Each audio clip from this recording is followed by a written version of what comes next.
Good morning. Welcome into Hurrdat Sports Radio, AM 590, ESPN Omaha, ESPN Tri-Cities. We're live on Twitter, Facebook, YouTube. That's DB. I'm Ravi Lulla. What's up, DB? What is going on?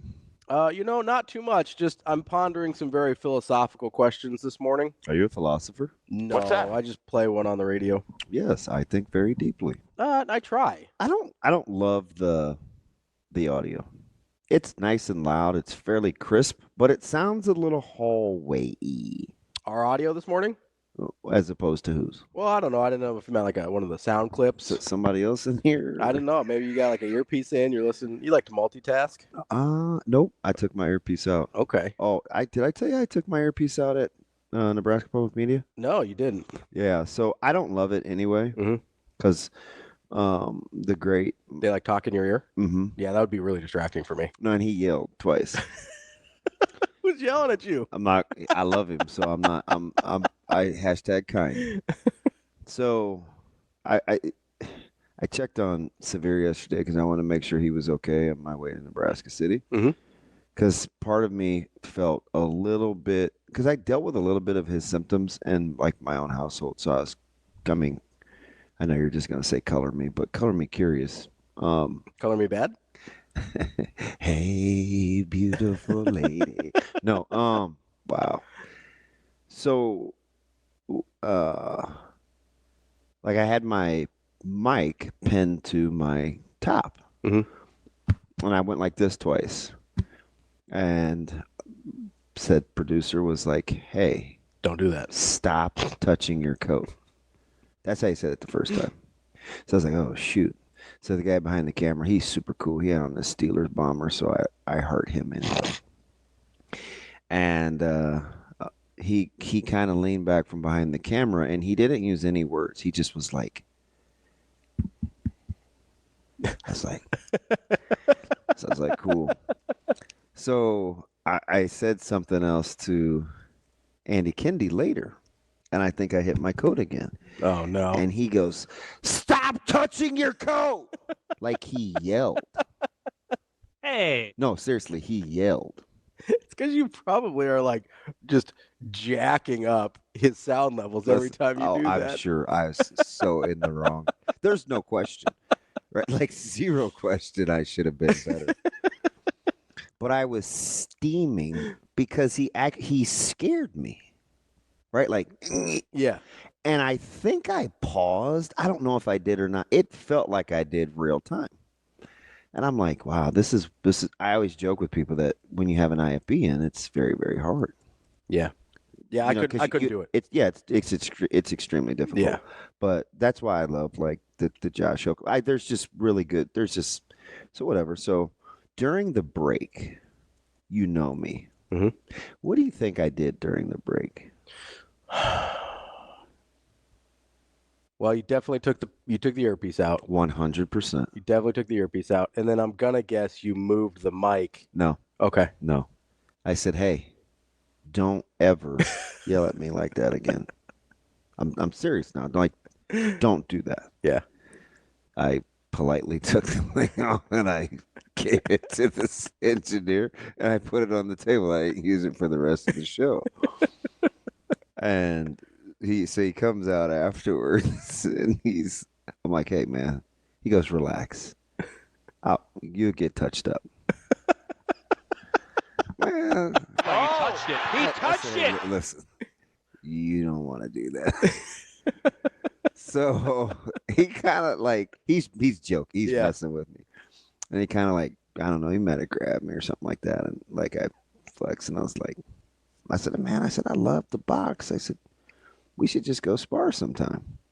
So we were joking around, signing time sheets. He showed me a shoe game. He was talking about Columbus and Ohio State. We're jacking around. And he comes back out later and he goes, "Hey man, I didn't know you box." So somebody else must have put a bug in his ear. Yeah. He's like, "Yeah, man, I used to produce and do the show for Top Rank, but I work with Tony Atlas." Oh, nice. Oh man, he had me at hello. Yeah. So then I was about 10 minutes late leaving because we were talking about Tony Atlas. Talking about boxing. I told him, I said, "We're going out, man. Like, I'm going to come down. We're just going to hang out. I think he likes hole in the walls too. Yeah, little dive bars. Yeah. No. I like a divey place every once in a while. Yeah, I'm team dive, but Yeah. he's like a Jaeger guy. Oh, okay. But apparently he's a pro, so he can pay it's no big deal. It's just like, man, you having some C4s or some. I've tried something new today. Oh, you're rocking the Izzy this morning? Yeah, I've never had this, but do you know why I have it? Why? I'll give you one guess. Zoe. No. The flavor.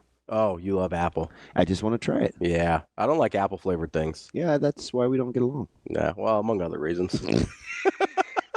So I'm trying some Izzy, but I'm overly concerned because it has. How about them apples? If I keel over, it is 100% because I drank this.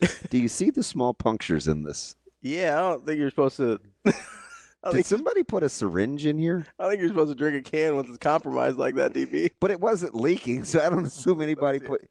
Is that disturbing? Those look like bite marks. Those look like little Zoe teeth. Yeah. Look at those things. No, I never brought it in the house. I know. Well, then some other kid at a grocery store bit that thing. Do you feel like that's been compromised? 100%.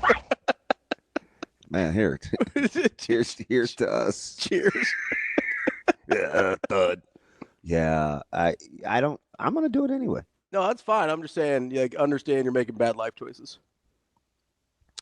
It's up to you, but yeah. That's legit. It smells okay. It smells a little too sour apple-y for me. What? Okay. How was your football experience last night? It was good. That's what I was feeling philosophical about. So you are a philosopher? I'm sitting here. Well, not actually. Well, actually, our guy Stephen Young actually is a philosopher. Is he really? Yeah, Not surprised. He has very broad angles when he assesses problems. So we got two Steves in the chat this morning. We got Stephen. Yeah. He's a philosopher, graduated from Carleton College, 1986, with a philosophy degree. Oh, that is incredible. Shout out. Not surprised. Not even a little bit. I was surprised by how he looked. I am not surprised by that piece of information. Carleton. And then Vince. we got to give a shout out to our guy Steve Crooks as well. He's listening to us. So I like him. He pops in. He used to be kind of a regular. Yeah.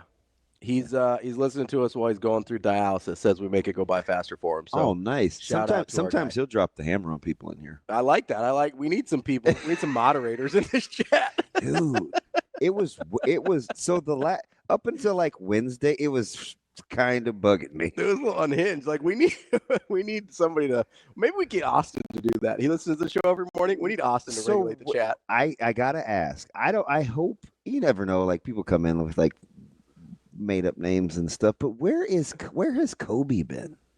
I don't know. He's back this morning. Oh, is he? Yeah. Because he asked me if I'm actually that jacked or is that an old picture. I go, that's an old picture. Oh man, there he is. Yeah, they were mean to Kobe like last week. Yeah, they bullied him a little bit, and we were trying to. And I was like, "Hey, man, we like Kobe." Well, I think so. I don't follow it close enough to who's rational and who's not. I know, like, there's a couple Travises, and S is completely certifiable. Oh, Travis S is my guy. Oh man, that dude. Travis S is my dude. Oh, he talks reckless to anybody in here. Yeah, but it's like equal opportunity. It is. So it is. Yeah, he's like, you can't really tell. Travis is my bougie brother, though. Really? Yeah. Oh, we both have some fancy tastes. Hi, Sadidi. Yeah. He's like the measured dude. Yeah. But he's funny because he's balanced too. Yeah. You know, he could sometimes he's one way, but he's usually level-headed. He's pretty even keeled. Yeah, I appreciate that. And his login is different. Yeah, it's like that light blue, so it gets my attention. Yeah, jumps out the page at you. What are you mocking me because I did that? A little bit.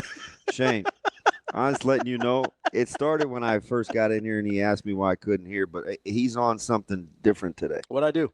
So I'm gonna need you to reel your guy in. I'm just out here. Surprise, surprise. I mean, we can't get a moderator for the chat. You know, Shane's not gonna moderate the actual show. This dude.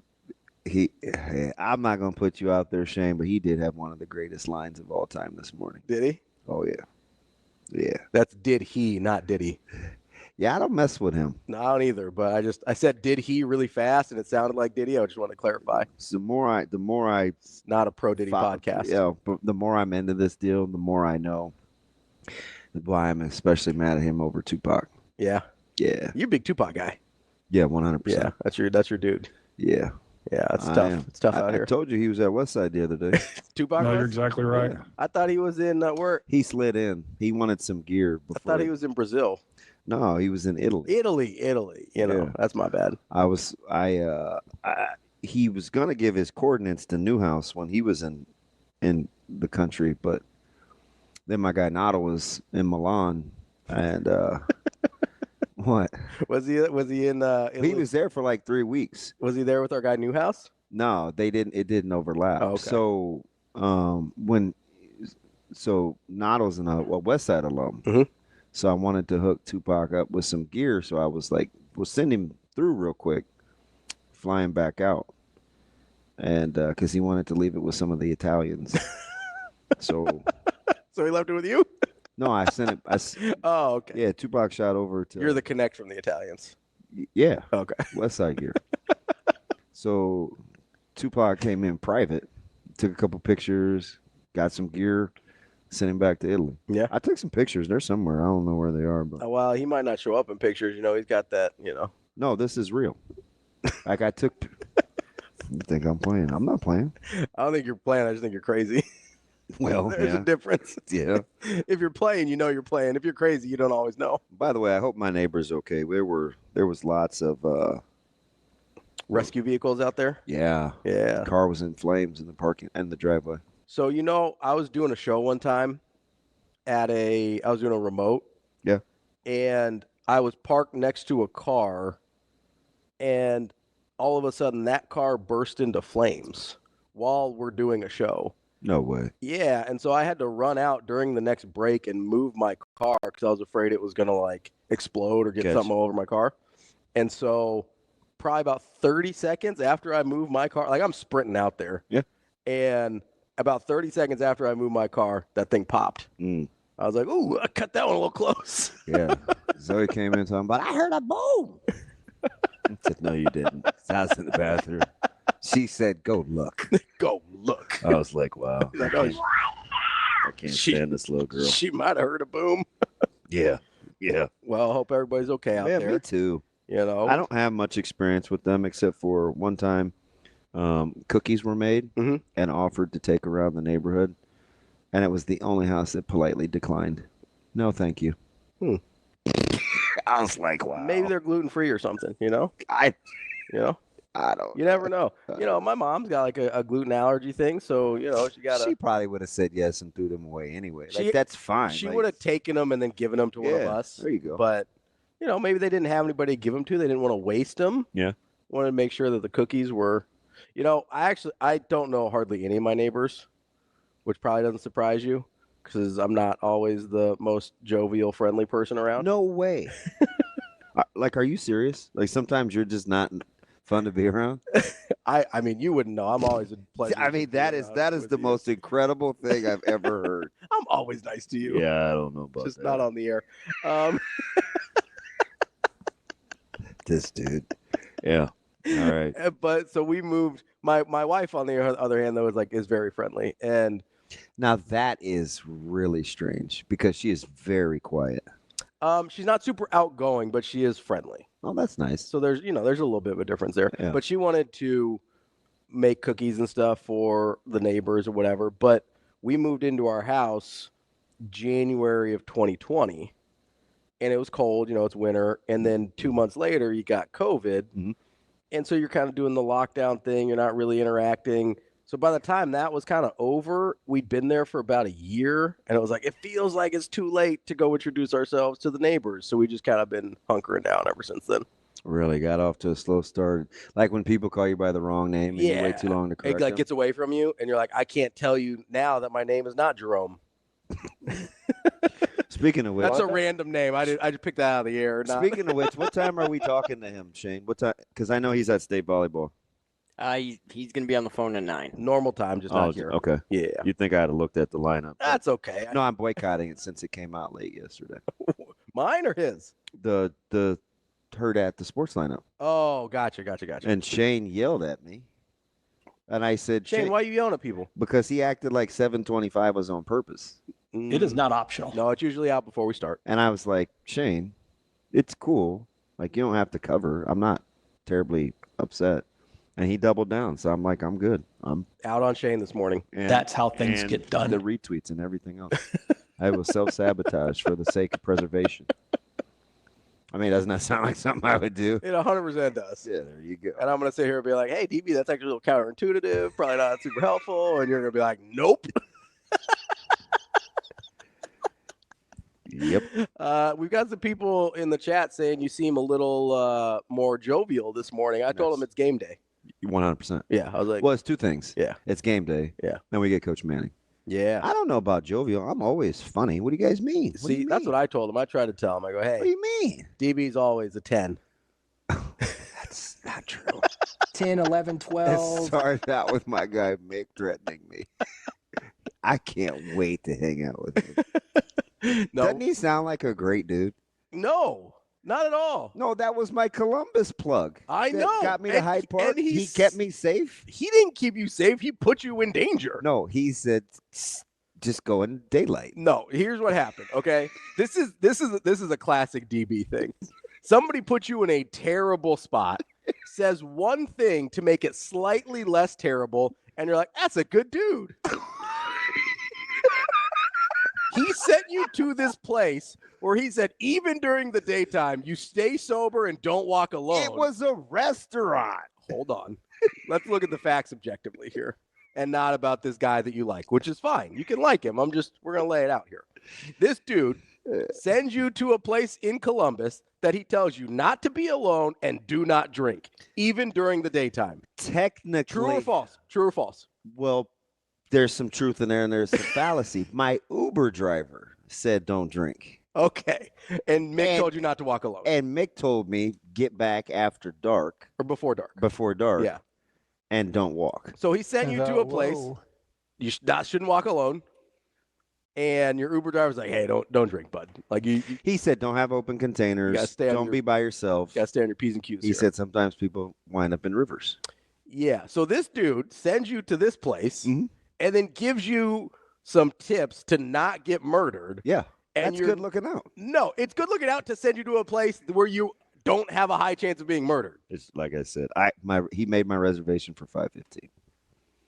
I was air gapping him from far away. He couldn't have made a reservation in a part of town where you didn't have to worry about walking alone? And in the daytime?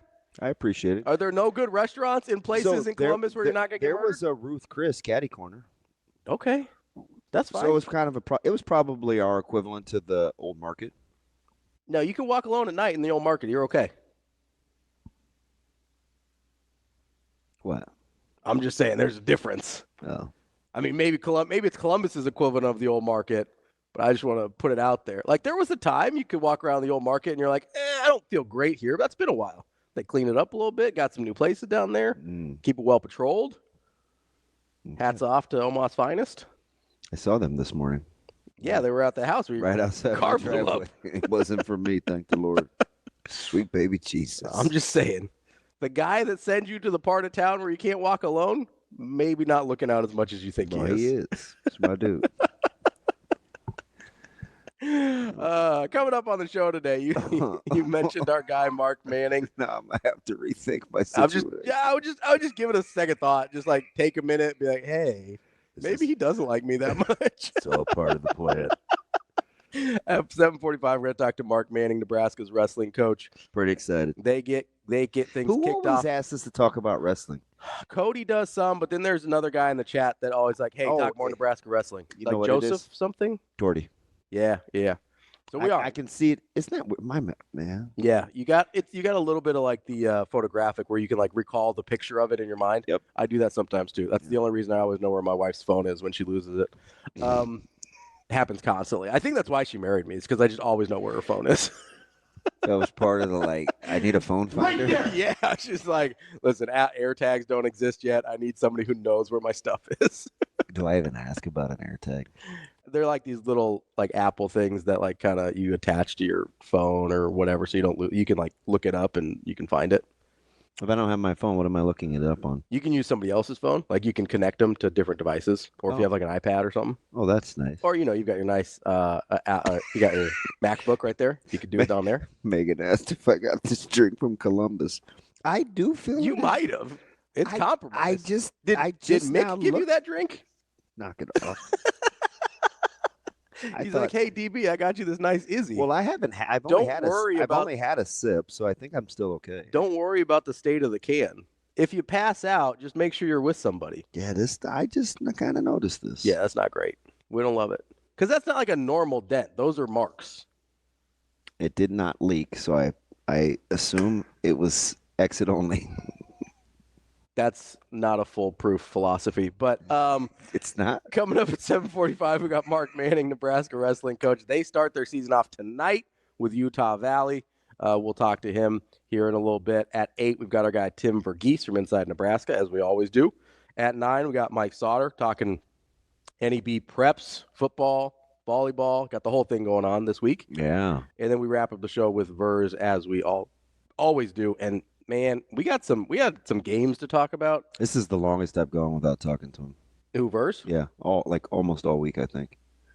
Why'd you do that? It wasn't intentional. Oh, just busy. Yeah, stuff going on. You know, you guys It are, was just one lick on an ankle. you guys are busy out there. I'm sure he'll say something slick.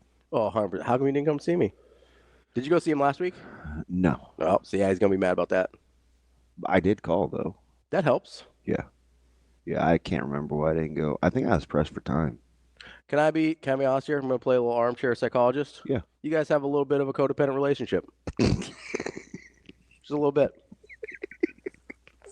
Not saying there's anything wrong with it. Hey, what'd you mumble over there? Sound like you had a mouthful of marbles. What'd you say?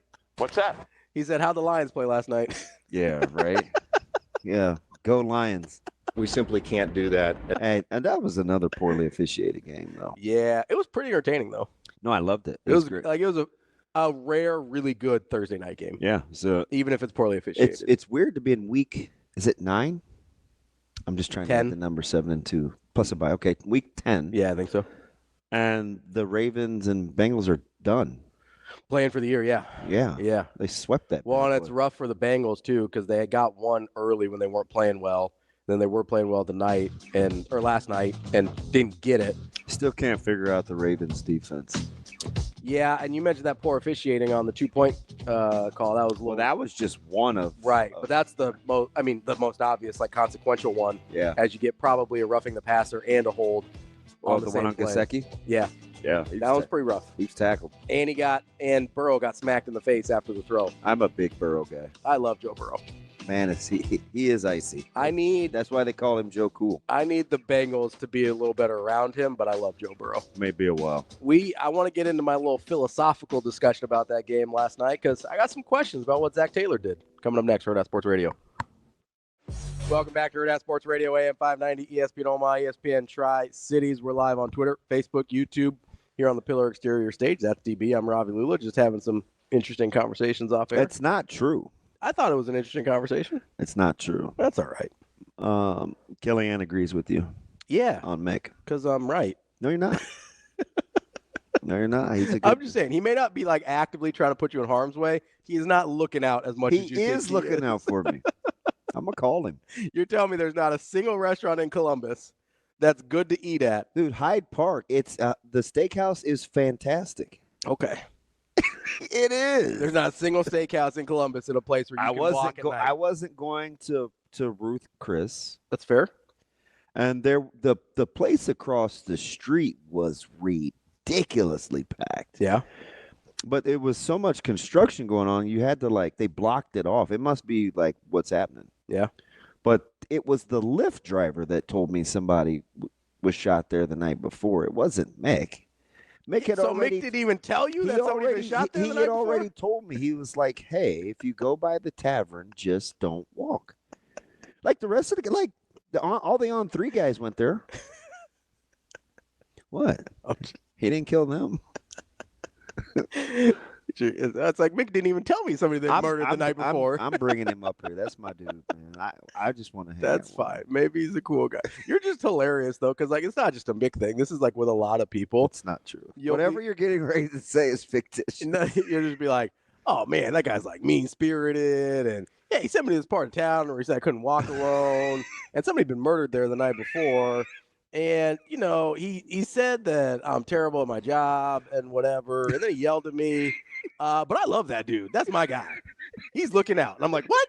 I got what part of that story? I feel like there's a little bit of an exaggeration going. I don't know. It's because you heard me have the conversation with Coach Queen before the show. That's what it was. No, it's every conversation I hear you have.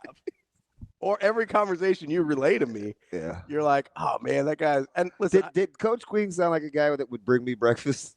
He didn't even bat an eye at. He didn't even say, "Oh no, I'll bring it to you." He's like, "Yeah." No, there's a 0% chance Coach Queen is going to bring you breakfast. But again, that's kind of my point. Is then you're like, "Oh, but that's my guy. But that's my guy." It is. I'll ride with him. And I take some of it with a grain of salt because you're always telling me like, "Oh, Ravi's so mean to me" or whatever. But that's 100% true. Well, I don't know.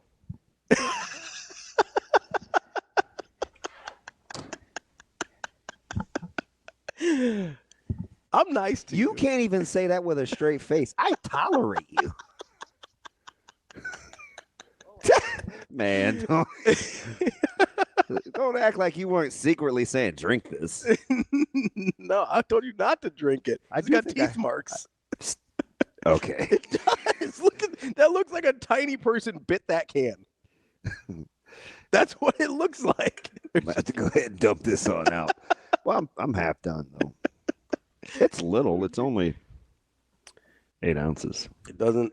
Never mind. It's fine. It's delicious, though. I'm just saying. I take some of your stories with a little grain of salt. You always talk about how mean I am to you, and I'm not actually that mean to you off air. Queen actually is, though. So I'm like, okay, maybe these people aren't quite as mean as he says. But then every single story you tell about, you're like, oh man, so mean spirited, just not a nice guy. Love that dude. I just don't understand. I don't even know what to say because I feel like I just start thinking about people and there's probably a hint of truth to that. Because that's certainly Oklahoma Tyler. 100%. And listen, I love Oklahoma Tyler too, but I don't think he's mean to me. Yeah, Tony's a little firm. Dealing. Oh, Tony certainly is. Verz is super Dean Blandino. You just love surrounding yourself. T-Phrase, super Dean Blandino. Yeah, I mean, maybe. I might be the nicest person in your life. No. Coach Samanji's certainly mean-spirited. Coach Secore's nice. Coach Secore is nice. He's like too nice. Yeah, he is nice. I like Coach Secore. Like, I mean, that dude had just a peacemaker. I like surrounding myself. I try to get him gassed up. He's like, nope. So maybe it's a you problem. It always is. maybe you just like being around people that you can get gassed up. DJ's tough. Yeah, I like DJ though. He's tough. Yeah, he's always nice to me though. He's great heart. But yeah. No, he could be firm. I could see that. He could be firm. What are you, 10? Yeah, you called Veland firm. Very much so. Yeah. Yeah. I'm just using the word you use to describe your friends. Not a lot of fun sometimes. Still mad about poker game from 6 months ago? He shoved the money. Relax. In his defense, though, he did play the longest. Yeah. That game started at like 1. I know. I didn't show up till like 3. Yeah. I hopped in late. Oh, Coach Frank. Coach Freund is nice. I like Coach Freund. Yeah, he called to check on me yesterday. Look at him. Yeah. Well, so maybe you got some nice people in your life. A few. A couple of them. Yeah, 1 or 2. I mean, excluding present company. I know one guy I couldn't ride with. Who? Mike Thomas. I'm out on that guy. Are you riding with Zac Taylor going for 2? Yes. Just because they couldn't stop him? Yeah. So Zac Taylor's interesting because I think he's one of those guys we overlook once he got a good quarterback. Yeah. Because he was in trouble until he did. Yeah, I mean, people talk about trouble. in-game management, and I mean, he got Burrow, and it's like, oh man, we love Zac. Yeah, and I like Zac because I just like him as a person, but he wasn't without scrutiny.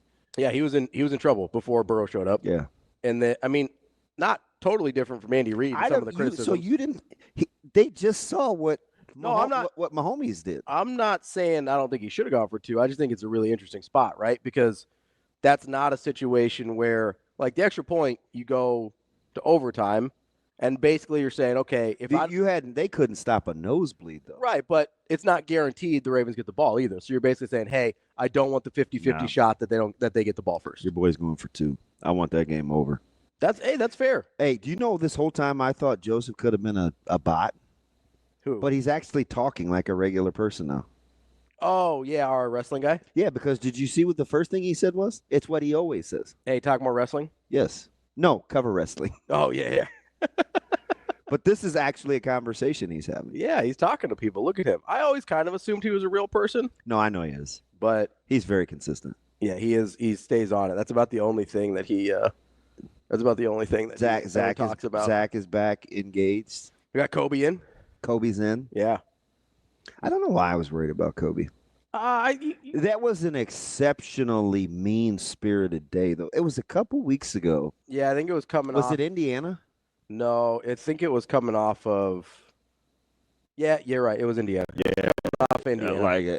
That thing was off the chain. Yeah, people were feeling. I mean, we're on about 3 weeks. I mean, we got some fake people. I mean, we got Becky and Game Dog and. Yeah, we got some people in there that. Captain is sometimey. Sometimes he's cool. Sometimes he's not. You know. Call him sometimey.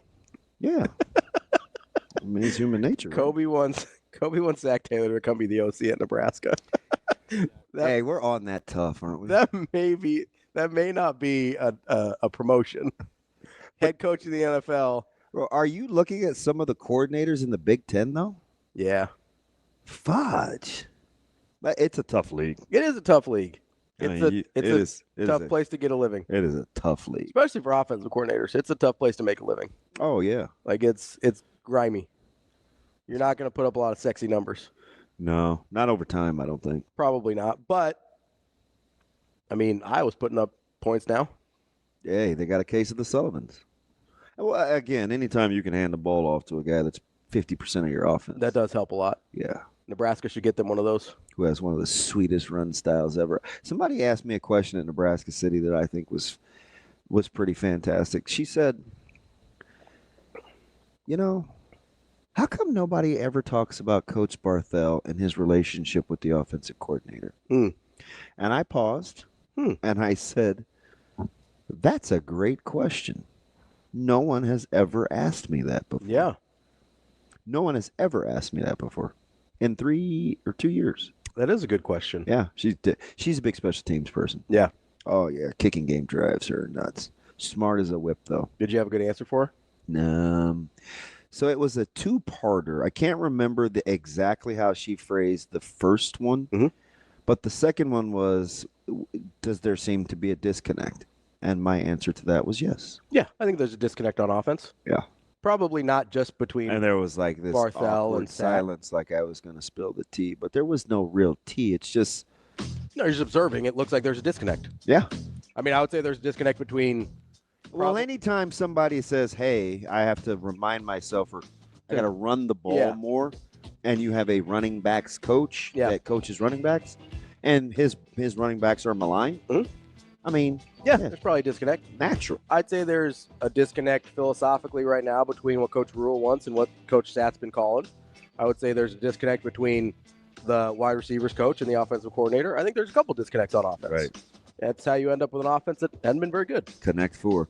Coming up next, a team that we think is going to be very good this year, Nebraska Wrestling. We'll have Mark Manning, their head coach, right now. We're back here on Hurrdat Sports Radio, AM 590, ESPN Omaha, ESPN Tri-Cities. We're live on Twitter, Facebook, YouTube. That's DB. I'm Ravi Lulla here on the Pillar Exterior stage. As we wait for our guy, Coach Manning, to give us a call, I want to remind you to get out to Union, Omaha tomorrow for that semifinal match. They've got at 4 p.m. here at Werner Park with an opportunity to go play for the USL League One Championship. UnionOmaha.com is where you get the tickets, and you can be a part of watching, hopefully, a historic playoff run for Union Omaha. DB. See, Ryan knows too gosh darn much. That's why it's funny. That's what his problem is. Because he is basically speaking in your exact voice. Yeah. Why don't you tell on yourself and explain the conversation that we had for 30 minutes yesterday about going to a random spot for dinner. And I told you, because he asked me and that was my guy, I wasn't going to ask questions. Yeah, I still think you should ask follow-up questions. It's fine. Like, if somebody says, "Hey, we're gonna go to this restaurant or whatever," I'm like, "Oh, hey, what's the name of it?" And I leave it at that because I just went, "Oh, I'm curious." I might look at the menu beforehand, whatever. He tells me like, "Oh yeah, we gotta go to some condo in the Haymarket." I got a lot of follow-up questions.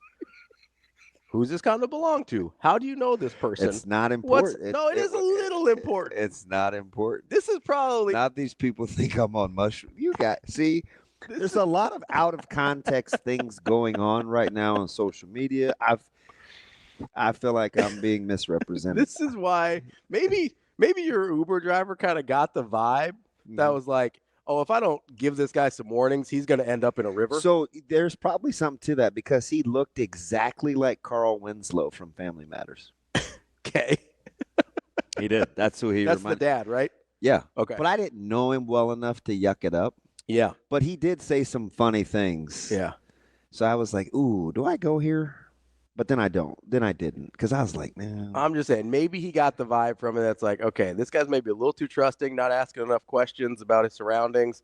I'm going to give him a heads up here. I want you to know I know what you're doing. What am I doing? And I'm not going to stand for this. What am I doing? I feel like I'm being painted here. No. Yep. I just think maybe that you're not as paranoid as I am, which is probably good. It's fine. But sometimes there's like a small level of paranoia that's useful.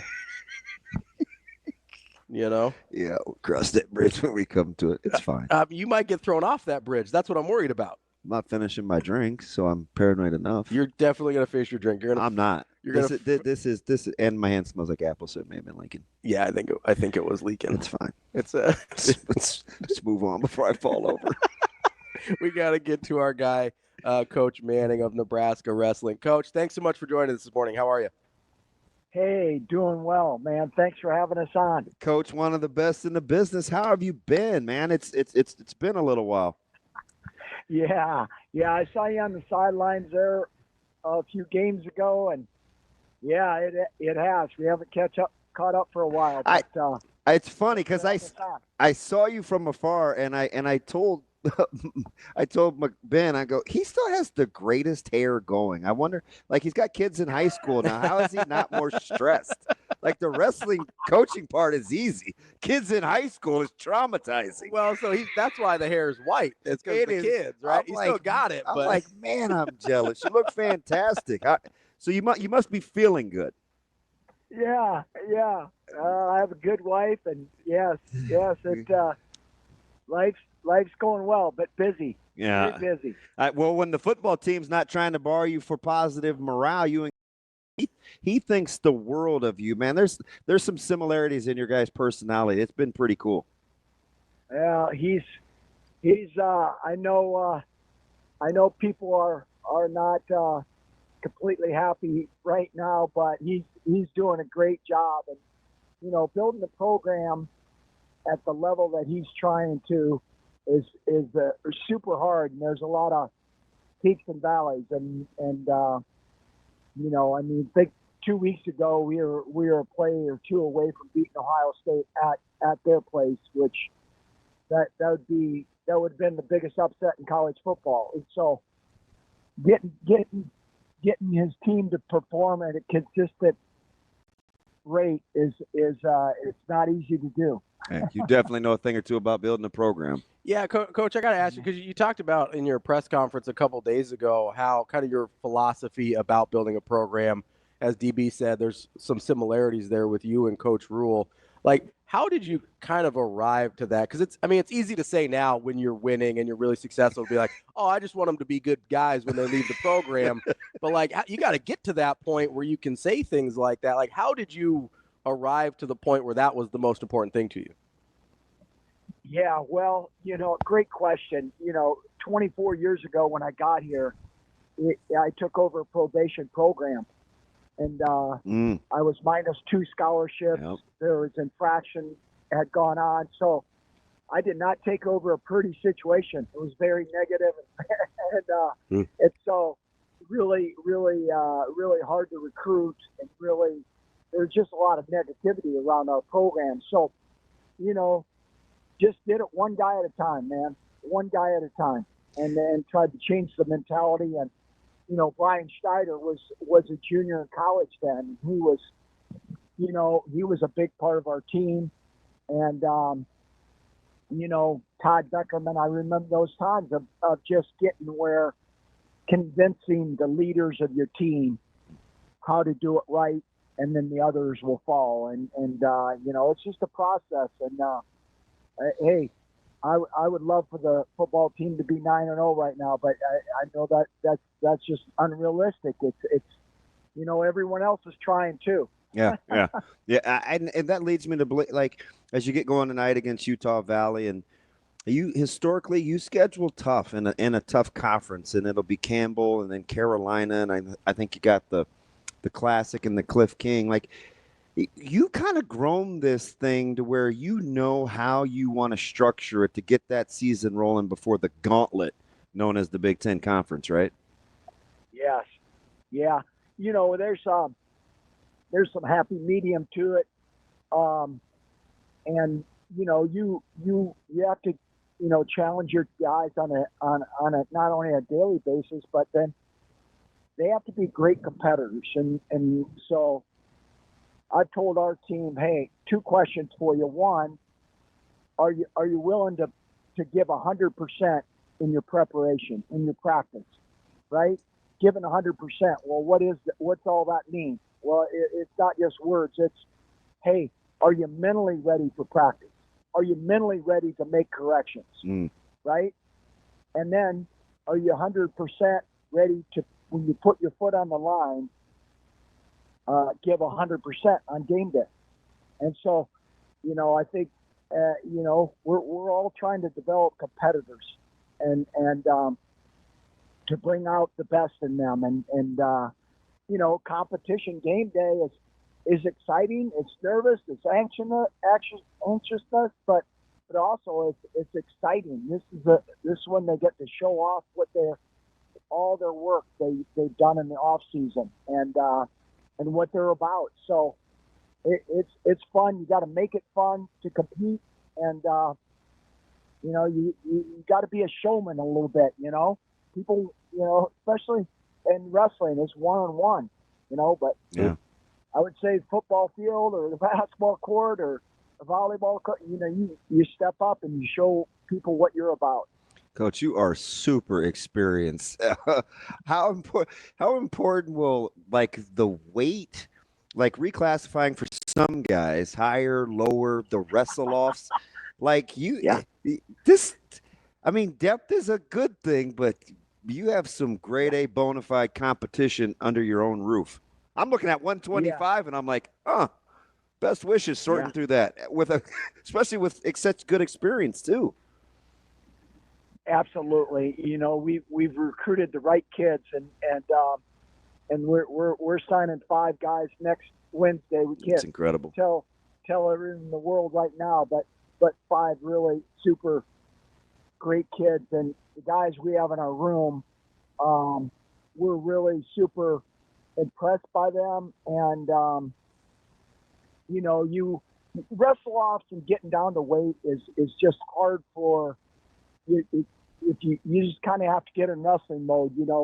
It's like Caleb Smith you mentioned and Cale Lawrence, and Cale's going to be a stud, and we have another young man, Alan Kaler, at that weight class. Both are young guys, young freshmen, and Caleb has a hard time getting down to 125, and so making weight the first time you haven't made weight since last March, it's a different thing. Weight cutting sport, man. It's but you have to kind of go through those times of getting your body used to it and not feeling great. And I knew going into that match on last Saturday that it was either going to be 1 point one way or the other. Yeah. So I wasn't shocked. I know what Cale's about. He's really tough, and Caleb's going to do great this year, and he's feeling better this week, and that's just part of a weight cutting sport. is you have to, just get your body used to it, and in a short amount of time. Coach, we'll get you out of here on this. I gotta say, I'm kind of fascinated by Ridge Lovett and kind of his storyline coming into this season. Obviously, was great last year. Wins the Big Ten, #1 heading into nationals. Cruises into the semifinals, and then loses to a guy that he's already beaten that year. Like, how as a coach do you get him to a place to elevate after he was so successful last year? He's got to go through it match by match again. Did not end. Like, he can't skip any steps this year. Like, how do you help him there? Yeah, it just growing from that situation and those moments, and it's just maturity. It's just, you talk a lot about, people talk about mental toughness, and that's mental toughness. So you have to be better in those moments and learn from that moment. What was holding him back? Not sure what was going through his head right then. And we just all felt bad for Ridge, because I think he was really, he had a chance to be a 2-time national champion, but let's just focus on getting him one, right? Yeah. And it's hard to do. It's hard to do. You got to be healthy. You got to be, you got to be on. And those are just teachable moments. And that's, that's sports. That's why we do it. The highest highs and the lowest lows, and you learn and grow from it. And then at the end of the day, hey, you're going to be a better person because of it. Why it happened, I'm not sure. But my faith tells me that I believe in that guy, and I believe God put him on our team for a reason. So he's a great leader. Coach, I follow you guys close. I love them all, but I'm not going to kid you. If there's a wrestler that kind of fits my temperament that I'm excited for, it's Pinto. He's explosive, and you don't quite know what you're going to get. It sounds a little like me, but he's competitive. I'm pretty excited to watch these guys this year. Yes, with Antrell Taylor at 157. There's another one of my faves. Oh my gosh, Antrell, he's man, super excited where this guy's going to go. Coach, wishing you the best, man. It's going to be fantastic. Yeah, it's great. We're looking for the Italian stallion Lenny Pino to be down at that fighting weight. I appreciate Coach, it. Thanks Coach. so much for your time. We appreciate it. Good luck tonight as you kick your season off. Thanks, guys. Go Huskers. Appreciate it. That's head wrestling coach Mark Manning from Nebraska. We'll be back with Tim Verghese inside Nebraska. Kicking off hour number 2 here on Hurrdat Sports Radio, AM 590, ESPN Omaha, ESPN Tri-Cities. That's DB. I'm Ravi Lulla here at Hurrdat Sports Bar and Grill. We are joined now by our guy Tim Verghese from inside Nebraska. Tim, what's going on, man? Do we have Tim? We do now. We're trying to. He's having some issues. Okay, we will talk to Tim here in a second. I think we might be having some internet issues. Oh, man. Shane is wild. Surprise. He's like, hey, Tim's ready. Nah, we don't have Tim. Psych. We don't have Tim. They stopped saying that in the 80s, Shane. Or was it the 90s? When they stopped saying psych? Psych was a 90s thing, I think. I remember. How would you know? I was alive in the 90s. Barely. No. I was a full 13 by the time the 90s ended. By the time they ended. I remember people saying psych. It was still a thing when I was a kid in the 90s. All right. It was still a thing. My bad. I'm not like Tim. I'm not like 19 years old over here having covering all these big time programs. It's just a pup. TV, what's up, buddy? Hey, not too much. Sorry about the delay. Oh, you're good. It's all good. It was as likely our fault as it was yours. Our internet is a little suspect, much like DB's choice in Friends, but that's okay. Full disclosure, Tim, I've been getting ruined all morning, but you know what? It builds and reveals character. I am not paying this guy any mind. He's got like the free world kind of low-key piling on, but it's fine. I got a couple of allies in my corner. Don't let him fool you. He's going to call me like a half hour after the show and laugh his head off about it. I'm going to be like, I hate your guts. And then he'll talk for another half hour. That's Tim. It's game day. Safe to say I am not going to be messing around with this Yahoo once I leave. I'm going to go to the game, and he's going to dap me up and give me a hug on the sidelines as soon as he I sees tried to get him to go to Millard North to go see his own alma mater. Don't come to what we're doing. Listen, I don't need to see that. It might be a good game. I'm not feeling great about it. TV, you gonna come see Lofton? What do you got tonight? Yeah, I was at Lofton last week, so I think I'm coming to see y'all tonight. But we'll see. We'll see. I might also just take the bye week and enjoy and circle back for the rest of playoffs next week. Can I say something real quick about the Patriots? It seems like Tamala should be getting more run. Well, I watched this a long time. What am I missing? Yeah, I that's where I'm at too, because like you watch the junior film and it's like, okay, like whatever questions there were about him, he's answering. Like a question I guess I am starting to come around on, and I can see maybe this is where schools are having some pause, is you saw it a bit last week that O-line does a really good job of protecting him, and he gets a lot of time. And so, you know, like last week, there's a couple plays where he's standing there for 7-8+ seconds and has all the time in the world to throw. That's the one thing I guess right now is teams don't really know how quick he can get through reads and you know, what he would do under pressure. But at the end of the day, it's like, and you can discourage, you know, you can talk about the weapons he's got around him and all that, but like, you know, Keelan Russell down at Duncanville has multiple 4 or 5-star receivers and a 4-star O-line, you know, and we've seen players in California with talented groups around them. And I get, you know, it's a different level of dominance somewhat here so far, but turn on the film. He's answering a lot of questions. Like, I think that's a guy that can play for sure at the FCS level. And even like at the group of 5 level, just the way he pushes the ball, the athleticism, like he checks so many boxes. And yeah, I think it's just a matter of time. I think schools are going to get eyes on him this spring. He's going to get out on the camp circuit. They're going to see the film. Like, I think eventually he's going to start piling up some of these offers because he certainly deserves it. It's interesting, too, because at the high school level, especially locally, so I'm a little sensitive to it in the region, like this radius, it's like sometimes quarterbacks and offensive guys are a victim of 2 things that you almost always want: playing with other good players and having a good offensive mind, right? It's like these quarterbacks would come out of Bellevue West or Miller South. I mean, Wisdom clearly is very good with offense. Mm-hmm. Offense pretty good really good with all. So it's like, well, it's the system. Here, like at the collegiate level, it's like we're ruining quarterbacks because the system doesn't fit them. Like, which is it when you're looking at like this symbiotic relationship between scheme and talent? We make excuses for one and we use it to validate others.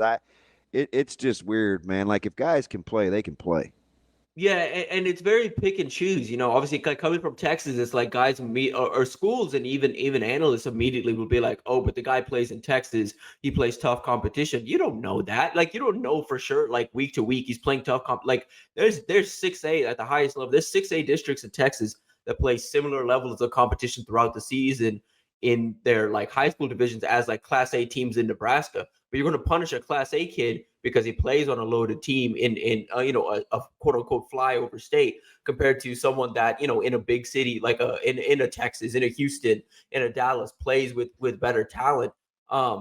It's very pick and choose, and I think some of it's a bit antiquated. Like, you know, at the end of the day, you're looking for traits, and when I watch Jet Tamala, I see an athletic quarterback with some bend, with you know, some natural elasticity to his arm, some bounce because of his basketball background, can move the pocket around, can command the offense, can you know, push the ball downfield, can throw it sideline to sideline, can throw it at all 3 levels. Like, he does so many of the quarterback things you want. Mm-hmm. And if the only like right now, I would send him to USF right now. Like, he already is basically running that spread Tennessee scheme. Send him to Alex Golesh. Like Alex Golesh should be all over this guy. That's really good stuff there, Tim. Wanted to ask you, and speaking of scheme, obviously the big story of the week for the bye week for Nebraska was bringing in Dana Holgorsen. Are you, I guess, don't want to taint your opinion at all, or with a leading question here. How did you process that information in real time in terms of what you thought he would be able to bring to Nebraska? More than anything, like the way me and Steve kind of talked about it when the news first broke was at the end of the day, Nebraska needs to be able to put up more points, and Dana Holgerson's had success putting up points. There's been times when he's had a good quarterback that he's putting up, these world-beating offenses and playing good balanced football. And then there's times where he kind of comes back, and even him, quote unquote, coming back down to earth is still a better than average offense that's putting up points. So.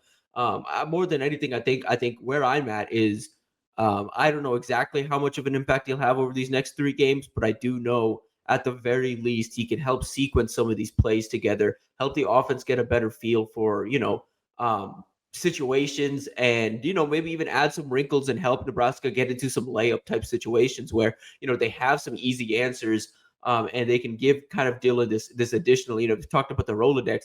An additional Rolodex of, hey, you see this look pre-snap, change to this. You see this pre-snap, change to this. Like little tweaks that give the offense something to fall back on. Yeah, it's interesting. I think with Coach Rule, clearly none of this happens by accident. And I think it's interesting, if nothing else ironic, that the background of Coach Holgerson is with wide receivers to start. He clearly understands offense. And with Phil Snow, it's his experience with secondary and kind of how that goes.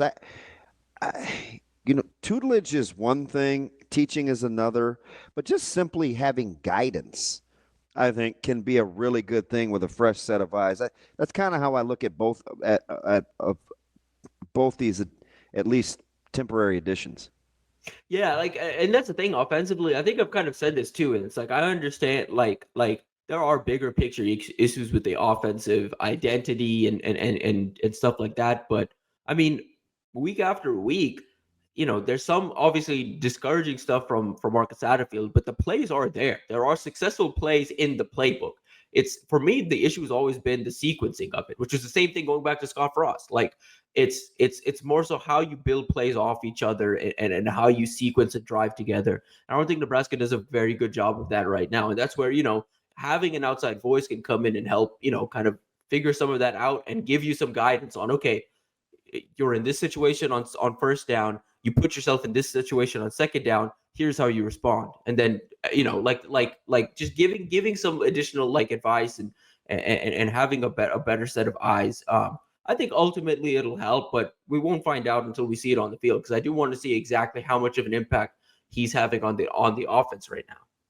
Tim, do you think that I know people have been sort of freaking out a little bit about, Coach Rule says we want to run the ball, then we bring in an air raid guy, and people, all that narrative.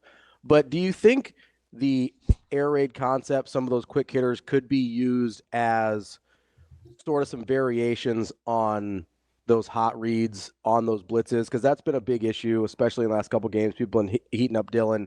And it seems like the only check with me that ever gets called or that he goes to is sort of that horizontal passing game to the outside to the receivers. Do you think Holgerson might be able to help out with some of that, considering all the quick hitter concepts that those offenses typically have? Yeah, absolutely. You would think so. You would hope so. And you look at, yeah, that's my biggest issue right now with Dillon, and that is not being able to take the hots and not having the hots really available. I noticed it last game, and it's been kind of that for a couple of games now. Maybe it's the way Nebraska's designing it or what, but it always feels like the hot or the check down route is to the weak side of the field. It's the running back releasing to the flat, and it's the last read Dillon has to come back to. It's a tough throw to make, and it's one he made early in the year, and then feel like the offense was like, okay, well, if he can make that throw, let's just keep that as the check down. That's not an easy throw. It's one of those things that he has to take a quick glance, throw it across his body, across the field. If there's a quarterback that's willing to jump, he can jump that and house that pretty easily. So you need more hot routes. You need more answers offensively. And yeah, like you're saying with Dana, people make stuff about the run game too. Go look at his numbers. Go look at the guys that have run for him. He's had a 1,400 rusher before. He's had multiple 1,000-yard rushes before. He's closer to 60-40 pass to run, but I don't think necessarily shifting to that's the worst thing in the world. You have a quarterback that can push the ball downfield. You do have a stable of backs that can carry that type of load. And when you look at the offenses that are having success in the Big Ten right now, with the the exception of Michigan in recent years, every other really successful offense in this conference, Indiana, Oregon, Ohio State, Penn State, they're all running a version of what Dana Holgorsen is running. Tim, I got a question, and this is one of those where I'm supposed to be the guy because I've done it, but I want a different set of eyes, right? See, it's real life practical perspective. Application. TV, I got to talk running backs here because I know I used to joke about it, but clearly it's a thing, right? I'm like, we don't like the running backs, and we're this, they're that. How much do you, like from the 30,000 foot view? How much do you think you talk about like a feature guy or the guy or a guy? How much of it do you think do you look for styles to complement plays being called? Yeah. I mean, in this day, like, I think what you're finding is it's real hard to find. Do you look at a guy and you're like, oh, he's a gap scheme guy, or oh, he's a power guy. He's a like. Do you right? Yeah. You're looking for those guys now. Like that's my thing. Like I look at backs now and I'm like, okay, well, you look at him in high school and you watch him run and you're like, okay, well, this guy does a better job of reading through blocks. This guy doesn't. This guy has smoother hips that can bounce in and out. On these like. Yeah, you're looking for guys that can run differently. And yeah, like, I mean, Dante Dowdle's one of those guys. Doesn't do a great job of reading, but if it's just downhill runs with an open read, he's got it. You know what I mean? Like when he's got a runway, he can cook. And then you see a guy like Ramir and Emmett, who like Ramir and Emmett specifically, I think is a bit scheme proof. Ramir, is more of that that zone read type or zone scheme type back. Styles make everything right now. And I think what you're realizing too is, and I think Nebraska's doing a good job of this, Bartel's doing a good job of this looking ahead to 26 and 27, is building out the board with different types of backs that do different things well. So you have these guys for whatever, because right now, I think a lesson that a lot of teams are learning is finding that bell cow back is so difficult. And when you have that guy, you got to hold, like, the two that come to mind right now, Ashton Genty and Caleb Johnson at Iowa. And both those guys weren't highly pursued prospects out of high school. Both those guys weren't world beaters in high school. They just happened to have success in the scheme and have continued to improve to the point that they are, and now they are future NFL backs. You have to get lucky sometimes. Louisville right now has a freshman in Isaac Brown. That there was a time Nebraska was sniffing around that recruitment. They just happened to get lucky with that guy that fits the scheme really well and has had some success. For some guys, it just takes clicking in a scheme now. And that's kind of what I've realized with backs is sometimes a guy like doesn't really look all that like dangerous coming out of high school, and then he gets into a scheme that better fits his running style, and all of a sudden it's like, hey, he looks faster than he ever did out of high school with the ball in his hands. Tim, somebody asked DB a good question about whether he felt there was a disconnect between the running backs coach and the offensive coordinator. I kind of want to take that a step further because a couple years ago, we saw this disconnect between the offensive coordinator in Mark Whipple and the offensive line coach in Donnie Raiola.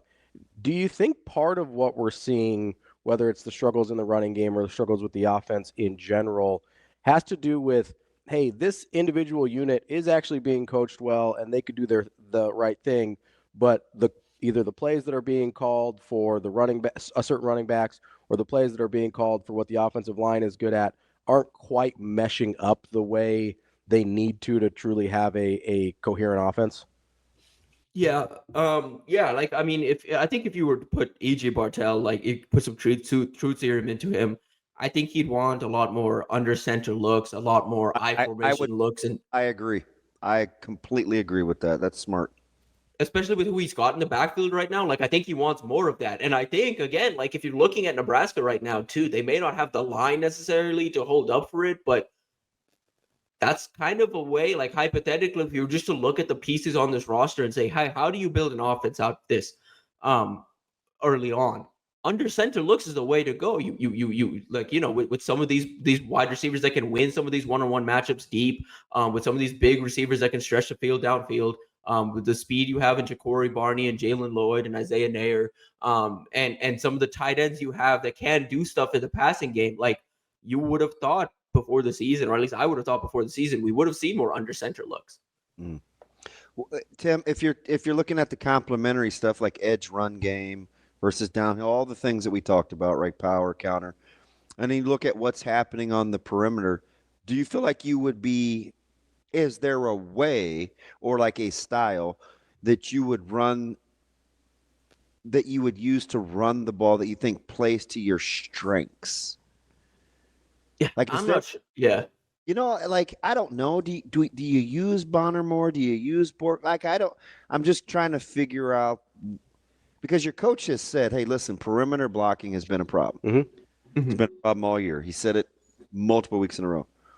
Can we get away from perimeter run game and still be okay? Because then I only asked the question because you talked about getting underneath center, 2-back looks, downhill. I mean, that may have to be the answer in the short term. Instead of pushing the edges, like push the seam, like run directly between the B gaps, run directly between the C gaps. And when you're getting outside, instead of pushing it all the way out to the sideline because your receivers can't block, run up the seam. You have the alley. The alley it can be open. There's some additional yards to be had there. I'd like to see Nebraska do a little more of that. And something that I think was frustrating for me was a lot of times when we've seen the team prior to this bye week, line up under center, it's always been this okay, they know exactly what they're going to do. They don't have any real answers beyond what they're running out of this, but it does work. They're able to run when they have a fullback. Obviously, you don't have Liebentritt the rest of the season, but I did think they had something if they could build out more from that I formation under center look. I thought there was more to be had there that I think they left out on the table. And now, with Liebentritt not there, you don't have that true fullback in there. So everyone kind of knows what you're running when you trot out an Elijah Judy or a Ty Robinson out there. Tim, do you like the looks where they're, and obviously I think they've only done it with Heinrich Harburg as the second back, but do you like the looks where Dowdell kind of lines up as in that fullback spot, and then they've got a second ball carrier behind him? Because, DB and I were talking earlier, if you don't have threat of QB run game, sometimes you need that extra ball carrier to keep people honest. Would you like to see more of that with a Dowdell, and then maybe whether it's Harburg or anybody else as that second back? I should probably chart, because it's not that many plays, Tim. We should probably chart where a true running back lines up at the fullback spot. I think Dowdell's gotten it every time. I think he's gotten the handoff every time. I think, and maybe whether it's him or not, just charting the success of the run play. But I think, is that something you think can be more successful in a more variety of ways than they've used it so far? Like you're saying, I think we'd have to, because I think they've run that play. I think if you actually were to count across the season, you could probably count on your fingers the amount of times they've run that specific look. And I've always been waiting for, hey, is there a counter where you fake the handoff to Dante and then you pitch it back to Heinrich, who winds up for a throw downfield? I feel like that's something that you would feel is in the bag. That's an answer to everything they've run so far. But I do like the handoff to Dowdell, because I think it changes up the timing a little bit for the defense too. It's so much of, and DB, I know you can talk on this too, but so much of run game success, if you can't really block up front and you can't do it, you have to take advantage of timing. You have to take advantage of, slow mesh handoffs or, or a quick handoff or whatever, just something to attack them and make them a little uncomfortable and change the timing of the defense a little bit too, and have them be a little worried about when exactly the ball's getting to the running back. Yeah. Oh, go ahead. Tim, I just still on that under center thing real quick. Do you think, because one of the things I've been sort of frustrated with is it doesn't seem like the play action pass game has been very effective. Do you think going from under center gives a little bit more pause to the defense in those play action pass looks? Yeah, I would say so. And Ohio State. Yeah. Mm-hmm. He got underneath center, then set, and they had shown run. Mm-hmm. And Louisiana Bayou. Yeah. Yeah. That's the thing. It's I just wish they would do it more. Again, I think for a lot of this, it's we're talking about it, and it's I don't think we have enough context to necessarily talk about it because they don't run it enough. That's what's frustrating for me is I'm coming out of last game too. I'm the answers are clearly there. You have these plays in your playbook. These work. And I understand for you see these as tendency breakers, but at a certain point, you got to realize the offense is running the tendency breakers better than they are the bread and butter stuff. Tim, Oh, yeah. that's pretty good. I was like, maybe your tendency breakers are your bread and butter, and you don't realize it. Tim, we appreciate the time as always, and we will talk to you again next week. Good stuff. See you Sure, tonight, sounds good. TV, potentially. Yes, sir. See you. Good luck. Yeah, he's dead on. I'm going to tell you something. Team we're playing tonight is a perfect example. Right. Of the tendency breakers? Yes. Right. So sometimes I think we watch things and we're like, oh, they're just running it here and this is all that happened. So it's easy to blame offensive line. Like they run a version of gut. They run some false influence. They hit us with trap the first time we played them, and they have like inside zone. It's all run game, but you have to defend it differently. Yeah. Right? Zone, you want to use penetration with your D line. Right? Like sometimes with gap scheme or when they trap you, it's back to your base fundamental rules, right? His head gets down, I got to get down. How to play pullers. Do you want a wrong shoulder? We work inside run game probably in total of like, let's say it's a 4-day work week, whether we're in pads or no pads, it's well over an hour. Yeah. Right? It's a 15 minutes. It's well over an hour. Like if we actually did the time. And people will just look and they'll say, oh, you just have to stop the run. You get good offensive minds like this that can utilize line schemes. It's hard. Yeah, because stopping the run is not one thing. It's 8 things. Even just yesterday, we said, hey, do you think how confident are we to get lined up correctly to this? Because you're trying to do different things to stop what they do. And it's like, they killed us on a tendency breaker. Yeah. They used wham. We hadn't seen it before. And it was like, holy smokes. Yeah. Now it's like, are they coming back to this? Will they get into it's hard. It's not just stopping the run. Yeah. The schemes matter. 100%. That's DB. I'm Ravi Lulla. We'll be back with more Hurrdat Sports Radio coming up next. We're halfway through the show here on Hurrdat Sports Radio, AM 590, ESPN Omaha, ESPN Tri-Cities. We're live on Twitter, Facebook, YouTube. That's DB. I'm Ravi Lulla, reminding you, make sure you get out to Baxter Arena tonight and tomorrow for Omaha Hockey, where you can get the Omaha Hockey yearbooks created by your fine folks here at Hurrdat Sports. Make sure you go check out the table with Hurrdat Sports to go purchase one of your Omaha Hockey yearbooks. DB. We could have Bill on for a hockey segment. We could have Bill on. And we could do hockey and leadership all in the same segment. We could just wrap it all into one. He might be. I think he's probably the biggest Omaha hockey fan I know. Yeah, it's up there. I know a couple kind of super fans. It's close. But I have a couple of old schools. Yeah. Yeah. But I mean like pro Team Kemper guys. Oh, okay. Like, yeah. I used to be like, it was the thing. Yeah. For a long time. Yeah. Yeah. I'm going all the way back to milk jugs. You're talking old arena. No, listen. I know. No, I know. I'm like, you guys are nuts. I'm nuts. That's my wheelhouse right there. Yeah. I'm talking to my man Aaron in the stream. I gave him a couple of dark horses in hockey since Ravi didn't want to take my. I did. They're my Winnipeg Jets. I gave you a gift, an absolute gift before the season even started. Hey, DB, I want to get into hockey this year. My Winnipeg Jets. Ravi, I know your personality. You're a little loose. You like offense. You're going to like the Winnipeg Jets. They're much better offensively. They're my squad. Well, you have to learn to say Hellebuck first. Hellebuck? It's their goalkeeper. Nailed it. Shane, it's early, I know, and two of these teams aren't off to a good start. It's early. You know I can't say that.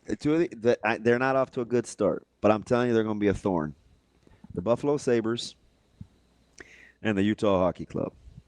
They like, and my other one is the Caps, and people think, oh, the Caps are supposed to be. Nah, they're not. This isn't your mom's Ovi. This isn't. Matter of fact, Ravi, on my underdog higher lower daily fantasy, your boy, me, your boy, who, by the way, 2 out of 4 loser. I'll say that's the best you've done, which is not great. Wait, hey, we don't need to be sharing all that I'm not good at this. It's still fun, though. You can't help yourself, can you? Do you like my 2 for 7 day? That was spectacular. That was a little rough. Full disclosure, I'm not a daily. I'm learning. You are learning. It's fun, though. I'm like, hey. We're having a good time with it. What does this mean?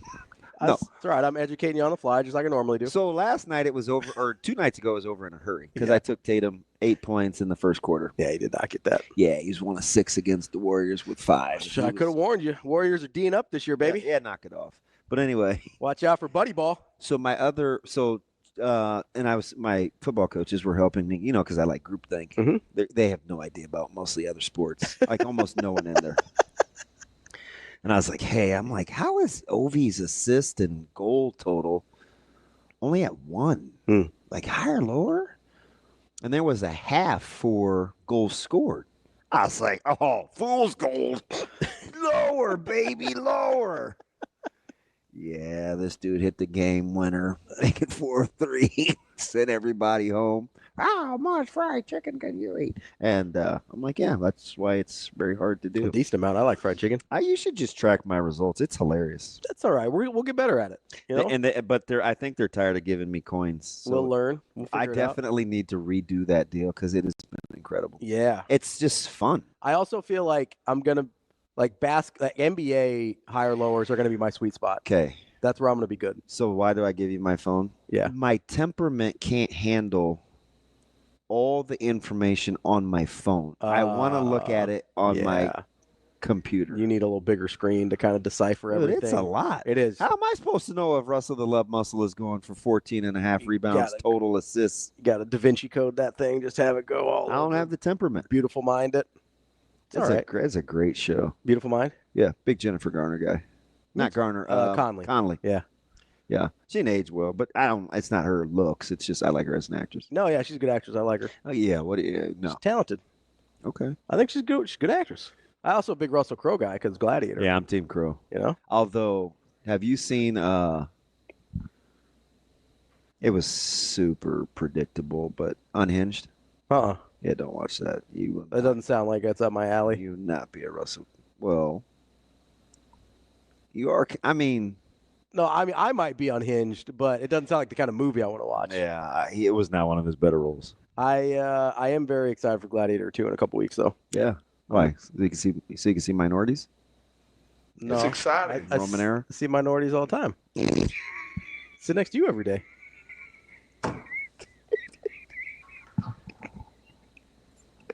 What's up? I'm black and I'm hoping.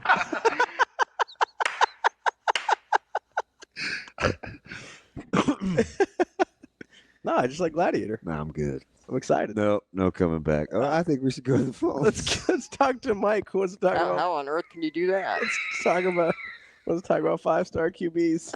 Wow. Mike, can we get Mike up here? Yes. What's going on? Hi, Mike. Yeah. Mike, how you feeling, buddy? Hey, guys. I'm doing better, thanks. Good. Sounds strong. Yeah. Good. What's up? Hey, how are you doing? You guys doing well? Yeah, hanging in there. What hasn't been too bad of a week. Doing all right. Yeah, I had this thought last week, and it's still been percolating. We get the quarterback in, this 5-star recruit decides to come to Nebraska. His dad's an All-American here, and his uncle works on the staff, and rules praised him upside and down in his preparation each week. But I wonder if you paint yourself in the corner with that. In that, I still go back. I can't remember what year when Nick Saban in the championship game took his starting quarterback out in the middle of the game and put a true freshman in to change the dynamics of what was going on in that game. I had the thought, sometimes I would think, Raiola, he's done all this training to be a quarterback, but sometimes I wonder if we need a football player at quarterback instead of a quarterback at quarterback. So, Mike, you're not. That makes any sense. It does, and you're not a panic guy, and you obviously know the position. But so, how much of that do you think? You think Nebraska kind of rushed to make sure they capitalized on his talent? Yeah, I think they pigeonholed themselves on offense because of that. They're almost afraid to go outside of what his talents are to make that offense effective beyond that early part of the year. And And, sometimes I think, Damon, sometimes you need that warrior at quarterback. The kid that's played, I don't know this, and maybe you do and I don't. I wondered if Raiola ever played both sides of the football in high school. Oh, you're talking about like at a mentality standpoint. Okay. Yes, Yeah. exactly. I got you. Exactly. Okay. Yeah. Yeah. Let me chew on that. Just a thought. All right. Just a thought. So. Appreciate it. Hope do well, Mike. Hoping for the best. That's an interesting thought. It is. Because he's a very high football level mind. You're talking about like just a grinder, toughie, find a way to do it kind of guy. So I think there was half of this is me trying to be like you. I'm eating the meat and I'm spitting out the bones. Okay, because I agreed with half of what he said. Listen, you recognize what he's doing this morning, right? What am I doing this morning? He's using your lines. Yeah. It's more than that. That was like genuine. I think he thinks he's fooling me. No, but that was genuine. You and me are vibing, right? Like we know. Vibing. Okay, all right. That was genuine. No, I'm being serious here. No. So no. I agree. I agree that maybe they've pigeonholed themselves offensively. I said this maybe a month ago. Like a rush to capitalize on. Yeah. Okay. And I think I said this about a month ago. The offense that I think they should be running, and I don't know if they've got the people to do it or not, or whether that's coaches or players, I don't know, is the offense that Jim Harbaugh ran with Andrew Luck at Stanford. Like this pro style, run heavy, like a lot of under center, I formation stuff we were talking about with Tim Verghese, tight end heavy stuff where you can take advantage of the guy's talent, but I think a lot of the temptation with a guy with Raiola's talent is it's hard to control yourself sometimes, right? As an offensive coordinator, as a play caller, because you're like, oh, he can do this and he can do that and he can do whatever. It's like that may not be what's best for him or for you, right? Just letting his talents run wild. That may not be what's best. Where being a little bit more tempered, a little bit more controlled, maybe is in everyone's best interest. They won a lot with Andrew Luck at Stanford. Doing that. Yeah. And everybody's like, hey, why aren't they throwing the ball more? Why aren't they? I definitely think Dylan would appreciate like lightening the load. Yeah. I think they maybe gave I don't know. But I do kind of think, God, I have to say this quick, but I do think there was kind of this rush to take advantage of his talents. But as it's unfolded, I do think he'd be totally cool with getting a little more help conventionally.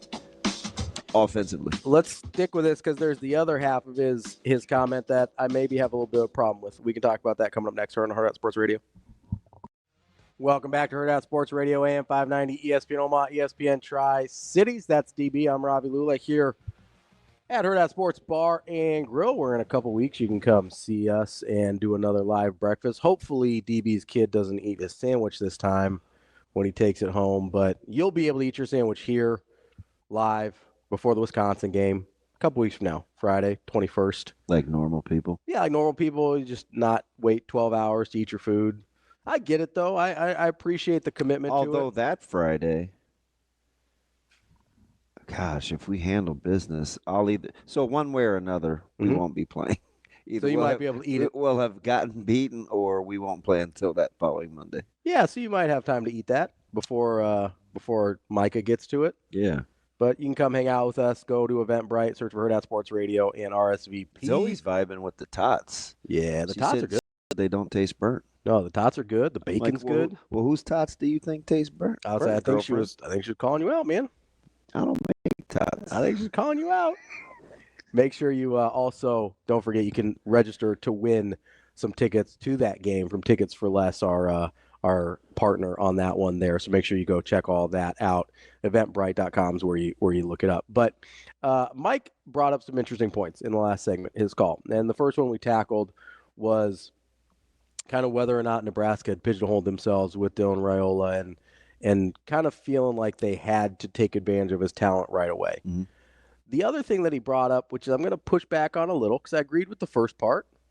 Second part, he's talking about, hey, do you want kind of more of a football player at that position than you want a guy that's been groomed to play the position? And here's my issue there. Kind of felt like that's what Nebraska had with Heiner Carberg last year. So, yes and no. No, actually, it's no. Okay. So, I think this is what I hear. I don't know. This is just funny because we both heard the same words. And But in and terms of- process it differently. So I heard, and instead of being so quarterback-y, just do whatever it takes. That's what I heard. I heard that too, but when I heard, Because you know what I think he's saying? Yeah. Hey, run when you need to. Get the couple tough yards. Get down. Like, that's kind of, and maybe I'm hearing what I want to hear. Maybe. But that's kind of what I heard. Because I don't think sometimes the skill set, like, do you know how many grimy, skilled guys do you know? It's certainly So not what- super common. Right. Mostly, it's either- even a Keenan Allen, we say, well, he's got to play that way. He's not as Mhm. elite level in such and such and such and such. Yeah. But he's got some elite skills, I think. Yeah, but I think for the discussion, you know what I'm saying. Sure, yeah. No, that's fair. My issue, I still see when you say that, I think Heinrich Harburg. And maybe that's just the way I'm processing it because he said, hey, you want more of a football player? Like, has this guy ever played two ways? Like, when he's... I think he thinks do you have an example of a guy you're thinking about that plays that way at the quarterback position? Like... The way, like, you're talking about, that's not a Harburg, but is more kind of a football player, do whatever it takes to get it done. Pavia? That's a great one, but I was going to give you one right in our backyard. I was talking about what a good athlete is. Like, I love him. He was at UNI. Quarterback, Nebraska. Coach linebackers at UNI just last year. He played quarterback. He had all the touchdowns against Kansas. For Nebraska? Yes. In what year? It's going to drive me crazy. I'm trying. I'd have to get an era. I love the guy. Played softball with him at Marty's place. Gans. Thank you, Travis. Joe Gans. That's who I'm thinking of. I do love Joe Gans. That's what I think of with Mike's description. I think of a guy like Joe Gans. Okay, is the super highest level of this, and maybe I'm overthinking this, but I'm kind of trying to process real time here. Is the highest? Does that make sense? I think so. Yeah, I think Joe.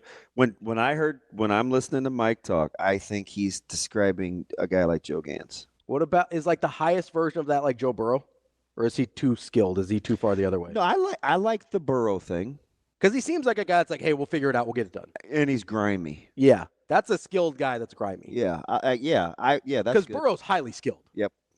But but that's not the thing we talk about with him. He's highly skilled, but he doesn't have elite level talent. Sure.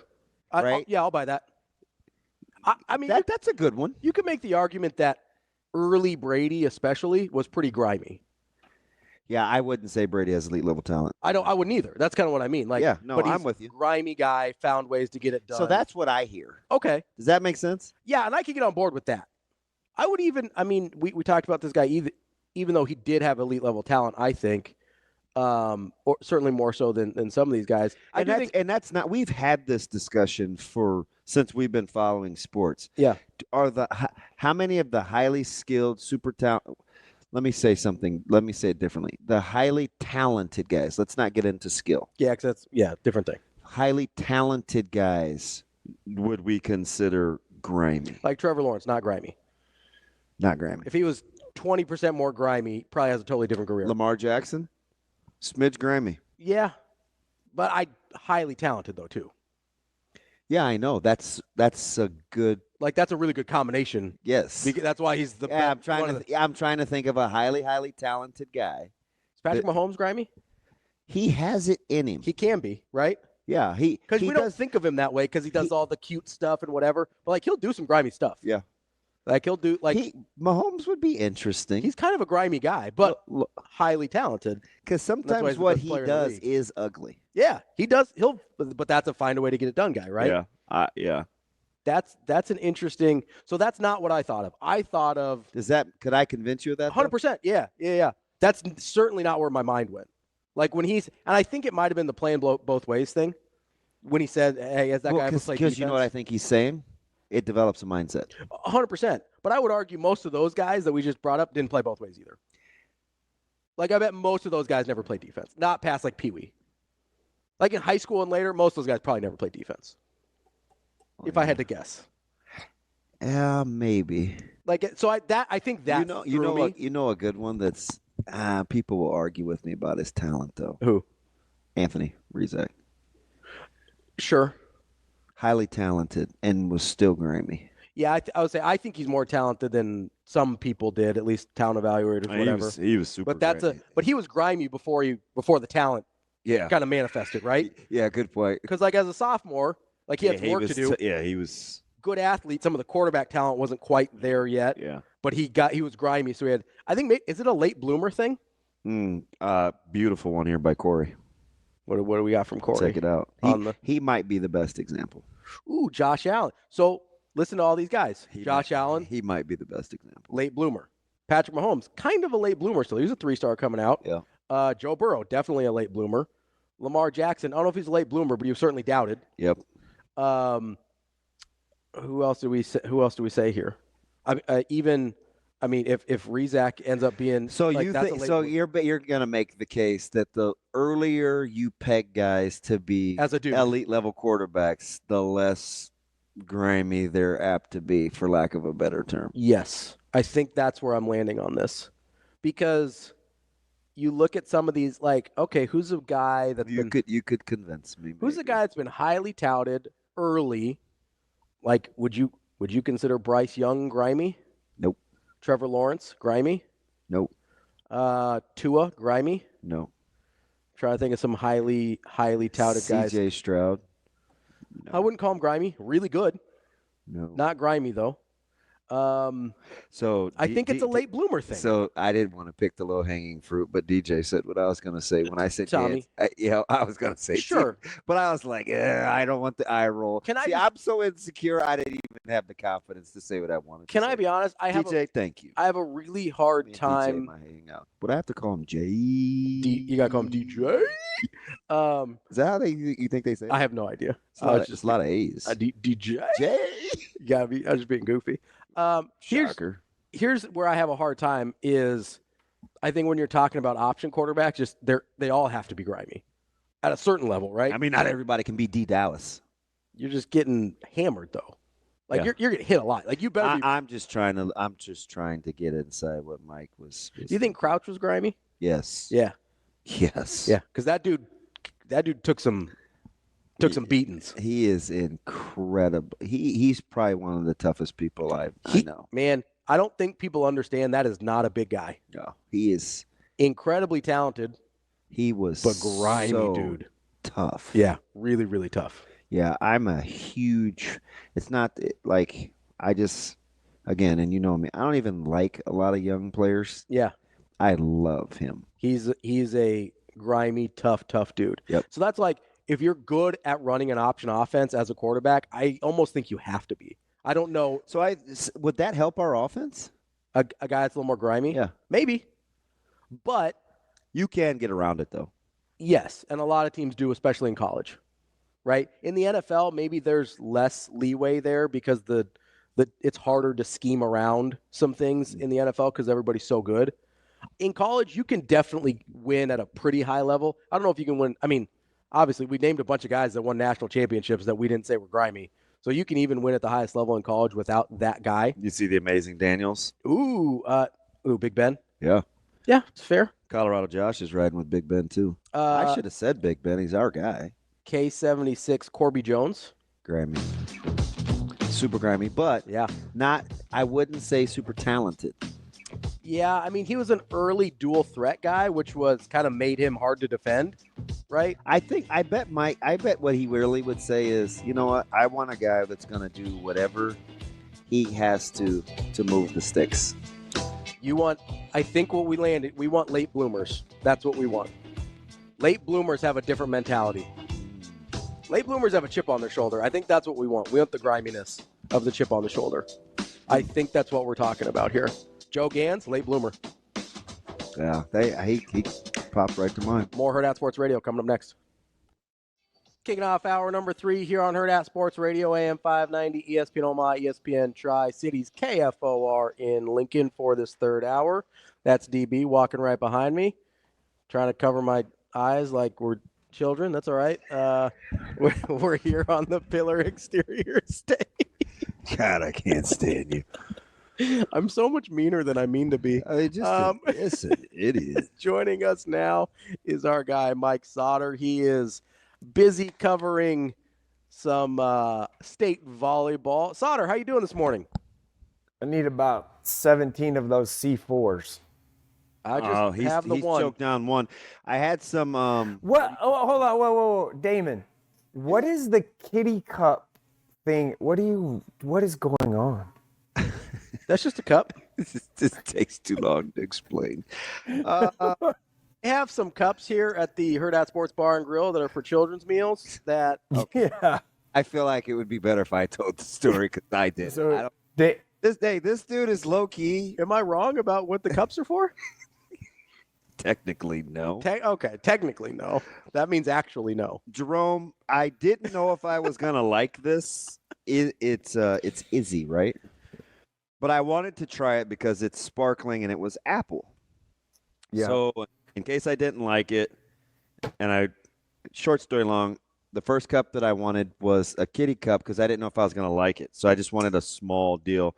And I didn't want to drink out of the can because it had been outside. And the can's compromised. And then when I studied the can, it's got some things wrong with it.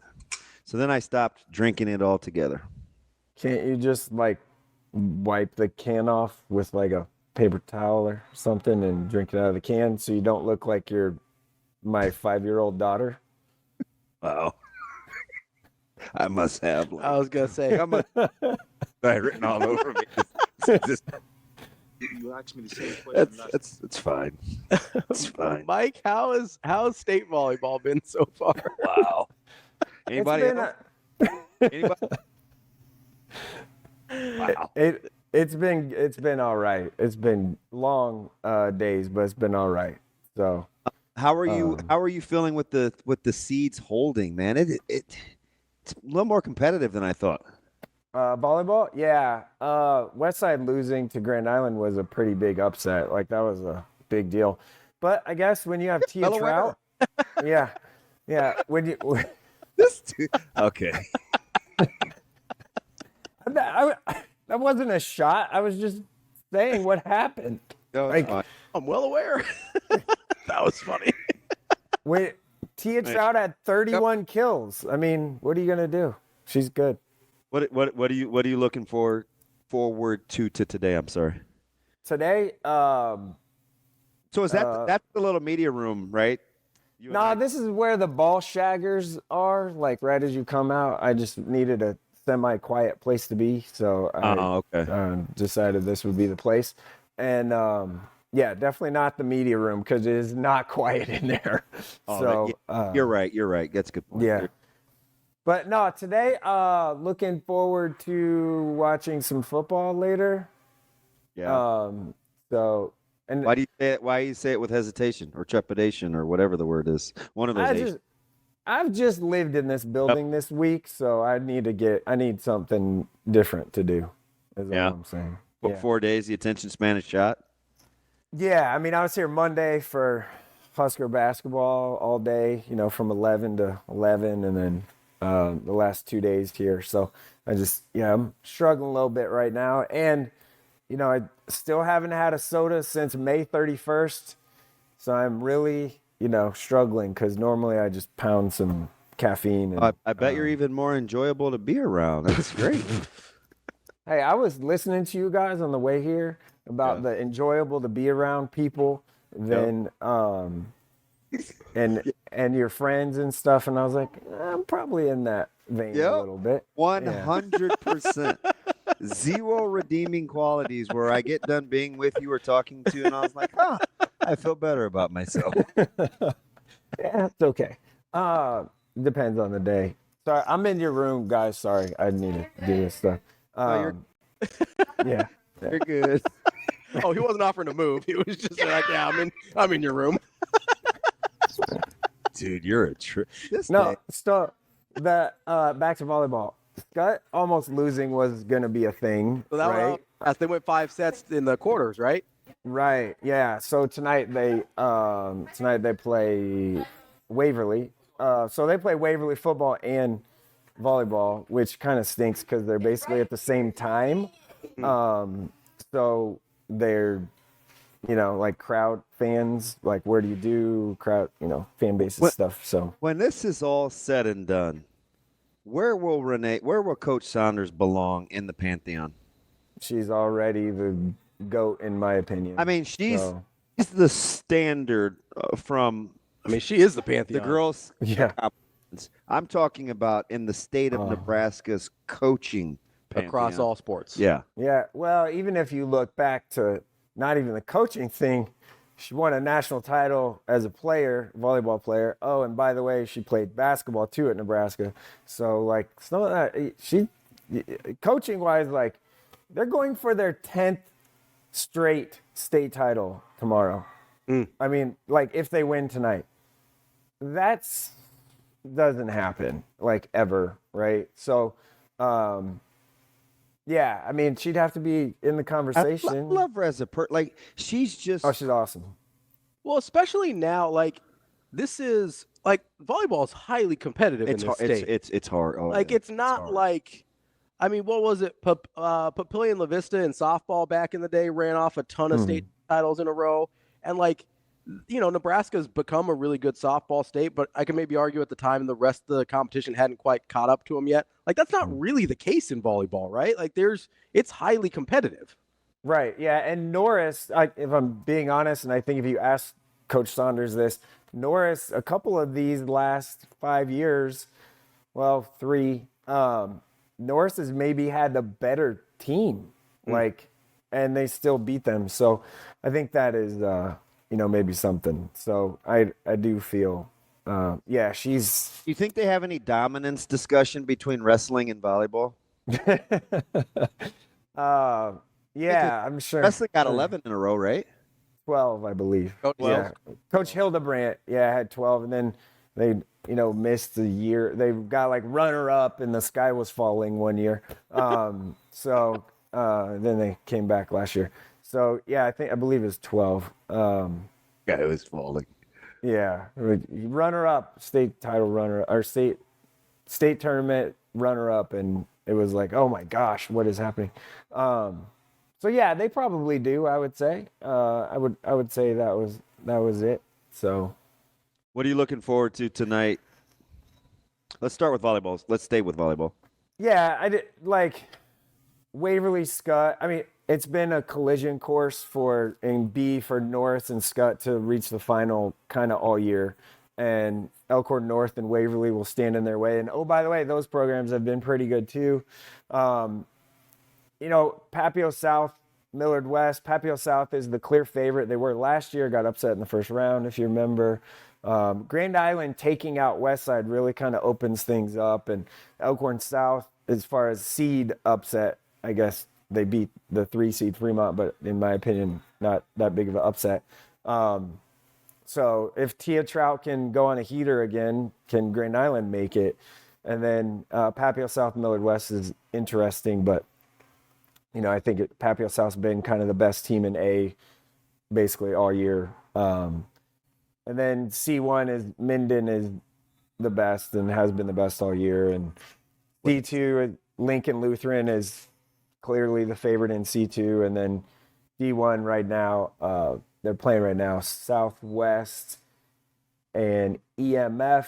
And then Layton, which is not a town, they're playing Central Valley right now, and Layton is up 11-6, and Southwest is up 14-9. So, true story. If you didn't know that, Layton is not a town. It is two towns with the same name together. I am cheering for Layton. Yeah, not because of your daughter's name, but because I have a hockey cohort in our stream that is a Layton guy. Our guy AA Ron. Yeah. My daughter's name spelled the different way, but that's okay. Stefan Edberg, soft as a batch of cookies type tennis guy. What are you looking forward to tonight in football, Jerome?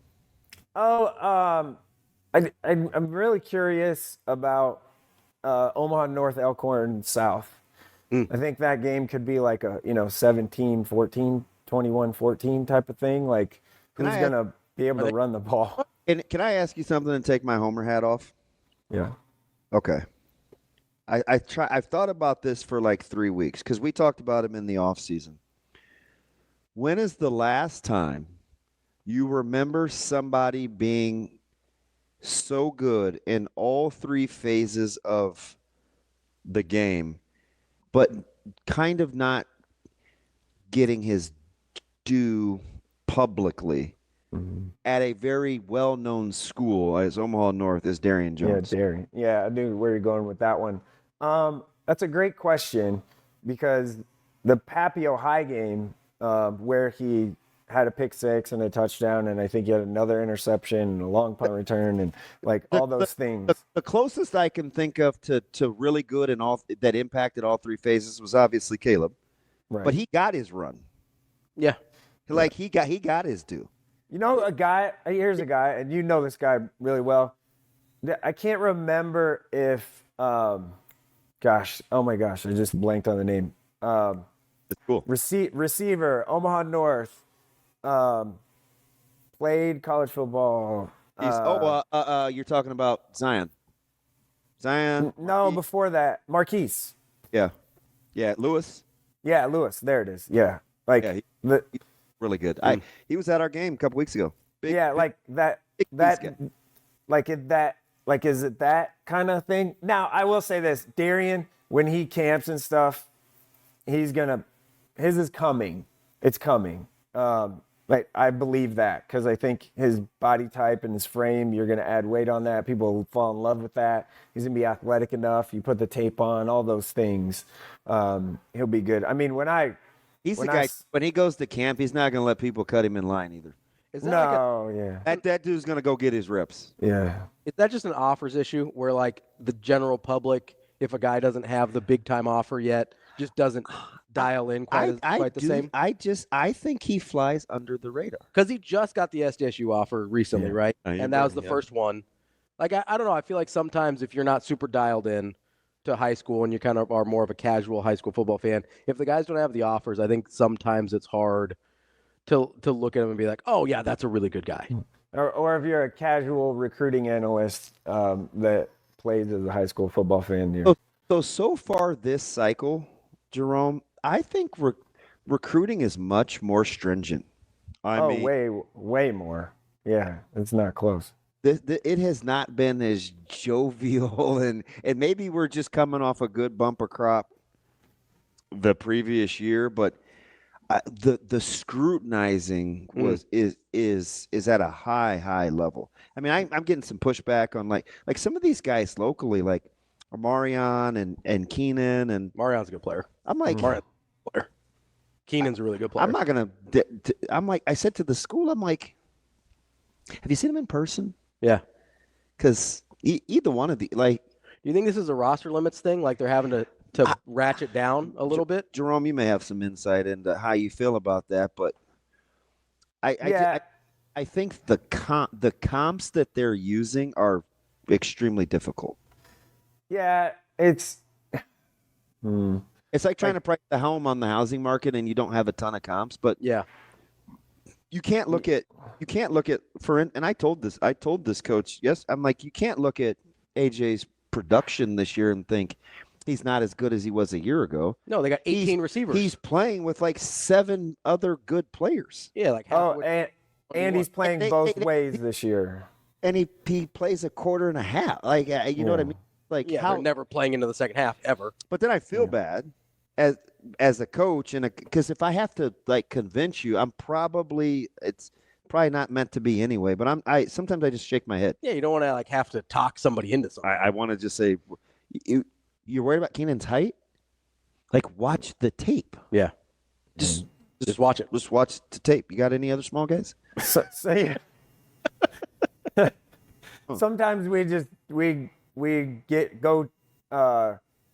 sometimes we go too hard into measurables instead of measuring the production. Yeah, like are they a good football player? Because Amarian Jackson is a really good football player, and oh, by the way, he's playing both ways this year, which is rare, right, nowadays.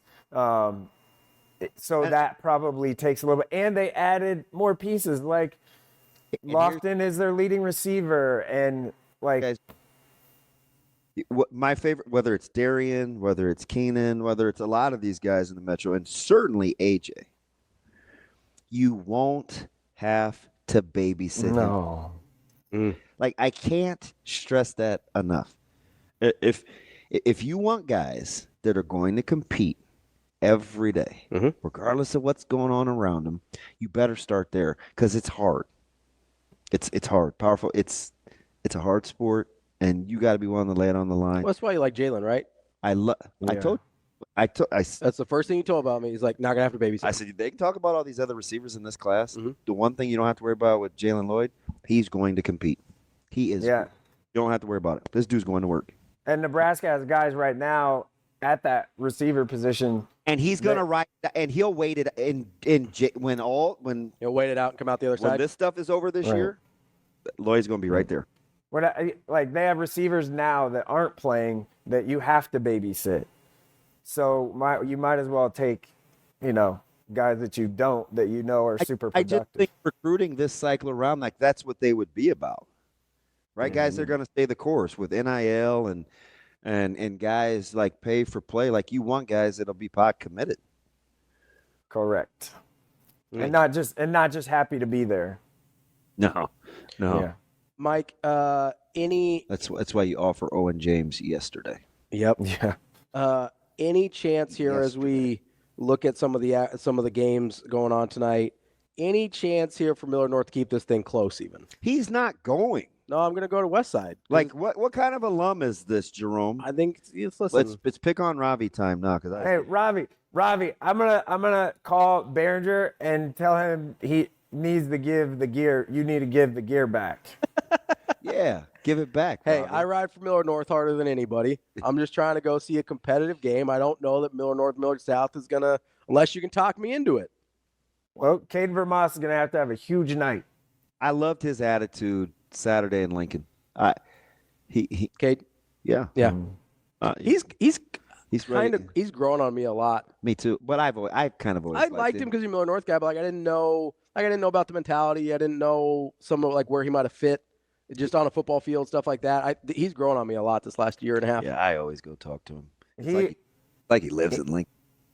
He's a super mature kid too. Maybe that's what I vibe with. Yeah. It was big boy talks. Yeah. He like breaking down this game and the mentality and like what it would take to pull this upset off. He's a smart kid. You'll know, I guess, tonight if it's a close game or not if I'm there past halftime, because I plan on being there for the first half, and then either staying or pivoting to go to what might be a close game. For South and North.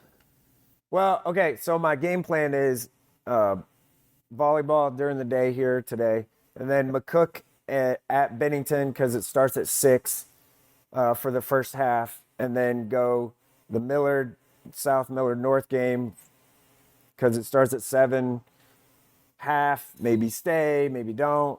And then my game plan right now is to leave Millard South or Buell at halftime and go to Omaha North, Elkhorn South, because I think that one could be real close late.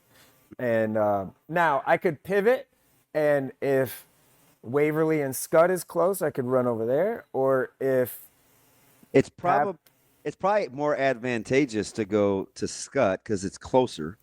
Yeah, I'm looking for the best game. I don't care. I drive. I don't know if you know this, but my car is kind of like a helicopter, and I can get places pretty quick.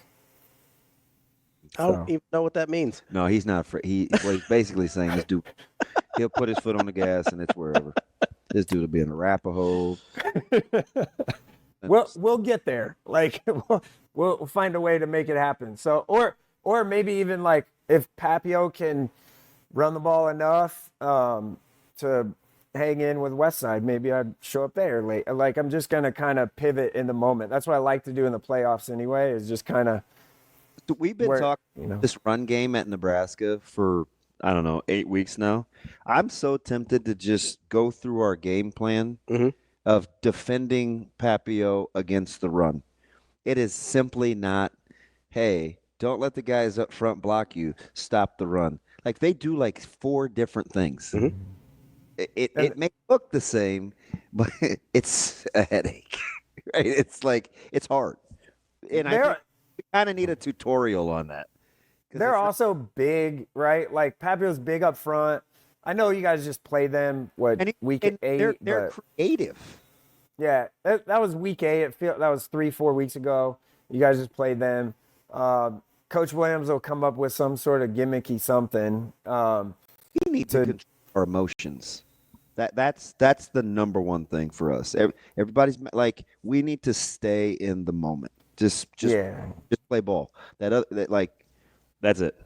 Play ball. Yeah, don't worry about all the other, right? Like, just kind of stay in it and you'll be fine. I am worried a little bit about weather tonight, but I don't know what's it supposed to do. Oh, it might rain late. It's going to rain out west. Like, Kearney, Millett, Bellevue West is going to have some rain. How hard will points be to come by in that one? I think pretty hard. And Kearney's been good all year. I think, going out there, Kearney's good. It will, I can see it happening is if Kearney wins, people are like, oh man, they beat, Bellevue West and no one believed in us type stuff. No, we all believe in you, Kearney. Like, we know you're good. You've been good all year. You're the higher seed, all those things. You're expected to win this game. So let's not pull the, upset card or whatever, because that wouldn't be the case. Coach Huffman kind of relies on that QB run game, and he's figuring some things out at the running back spot. I mean, Shoki may have 16 tackles. Yeah. This is a game that's kind of tailor-made for grimy. It could, like, we keep saying grimy all show. Like, that one's gonna be, I think, pretty low scoring. Bellevue West is gonna have to hit a shot or two with Jermaine Green. They just have to. Where's Ben?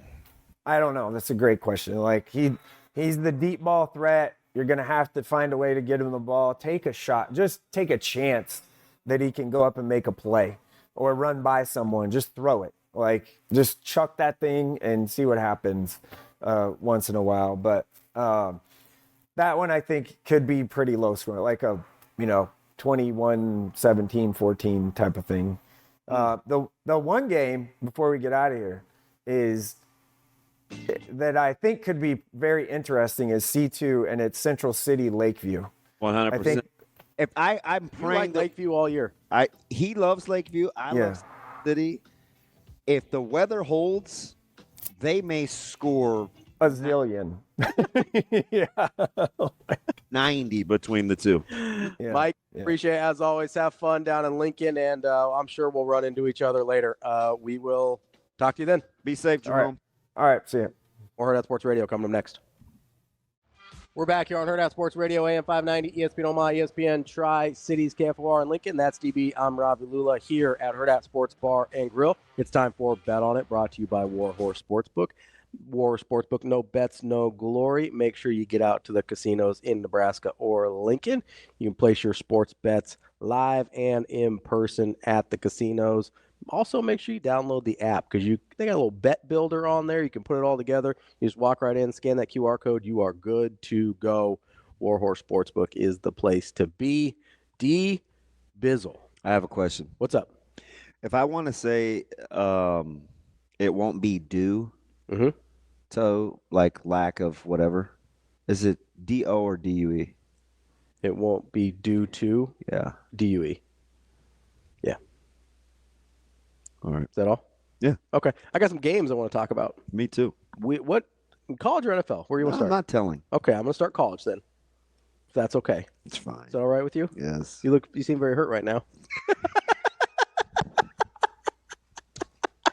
You going to hit me? You going to hit me? I was like... You seem very hurt right now. Are you going to...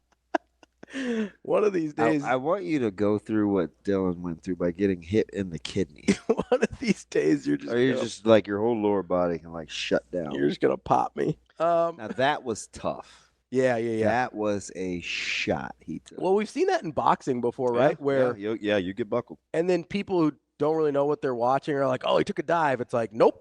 Yeah. That's a kidney shot. Roy Jones, Virgil Hill. Sometimes takes like 30 seconds, sometimes takes like 3 minutes, and then your body's just like, we are done De La here. Hoya took one from Bernard Hopkins. Just shut it down. Yep. There's a couple stinky lines out there in college this week. What do we got? Operation Stinkville. Number one stinky line for me.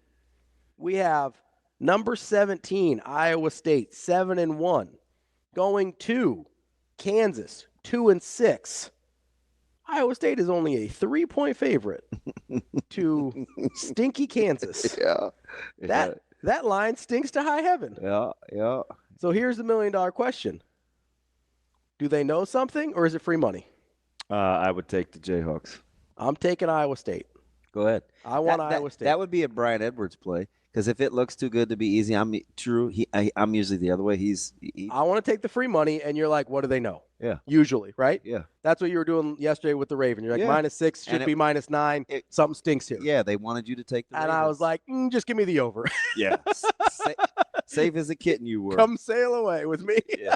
Another stinky line. Now, what I want you to do with those winnings you made is go buy me a fish sandwich for tomorrow, not today. What do you want a fish sandwich for? I just craving a fish sandwich? Yeah. I told somebody that you were like a Long John Silver's guy, and they were mortified. I know. So remember, I think it was Natasha. I think it was now, Natasha. Full disclosure, yeah, it needs context. I was ashamed to say it out loud. You were. I didn't even want to say it on air. And I'll go like once a year. He'll go and just spend like $30 there. Yeah. And then won't go back for another year. Yeah. It's like your secret shame. Yeah. I didn't want to say it out loud. I was like, do you know what restaurant I low-key like? It's all right. You just got to own it. That's okay. Yeah, take the Jayhawks. Robbie. I'm not. I'm taking the free money. I'm not. You know another line that is stinky. All right. Couple of former Big 12 teams here. Oklahoma at Missouri. Oklahoma, famously not that good at football this year. Sorry, Timos. Missouri. A little bit. Oh, he's been out. He cares. Not a Venables guy. Yeah. Missouri, pretty decent at football this year. Mm-hmm. 6-2. They are ranked at home. Guess what? They're a 3-point dog to the Sooners. Yeah. So you're taking the Sooners because you're like, they know something. 100%. I'm taking Missouri because I'm like, hey, that line stinks to high heavens. Yep. So far, I am Team Danny Manning in the Miracles and my man Shu Kennedy. KUNOU. Ooh. Was that Cynthia? No, I think that's Jess. Oh, it is. How mad was No, she? that was Cynthia. Was it Cynthia? Nailed it. Ooh. We were probably talking about Detroit. No, it was that I asked a good question. Oh, that's right. It was unusual. That's why she was so caught off guard by it. Yeah, great question. That great question, that was to me. Did you know that from Coach Manning? He was like, hey, good question, Ravi. Let's get to some of these other ones here today. Another line that's a little stinky. Team I like a lot. Can you guess which one it is?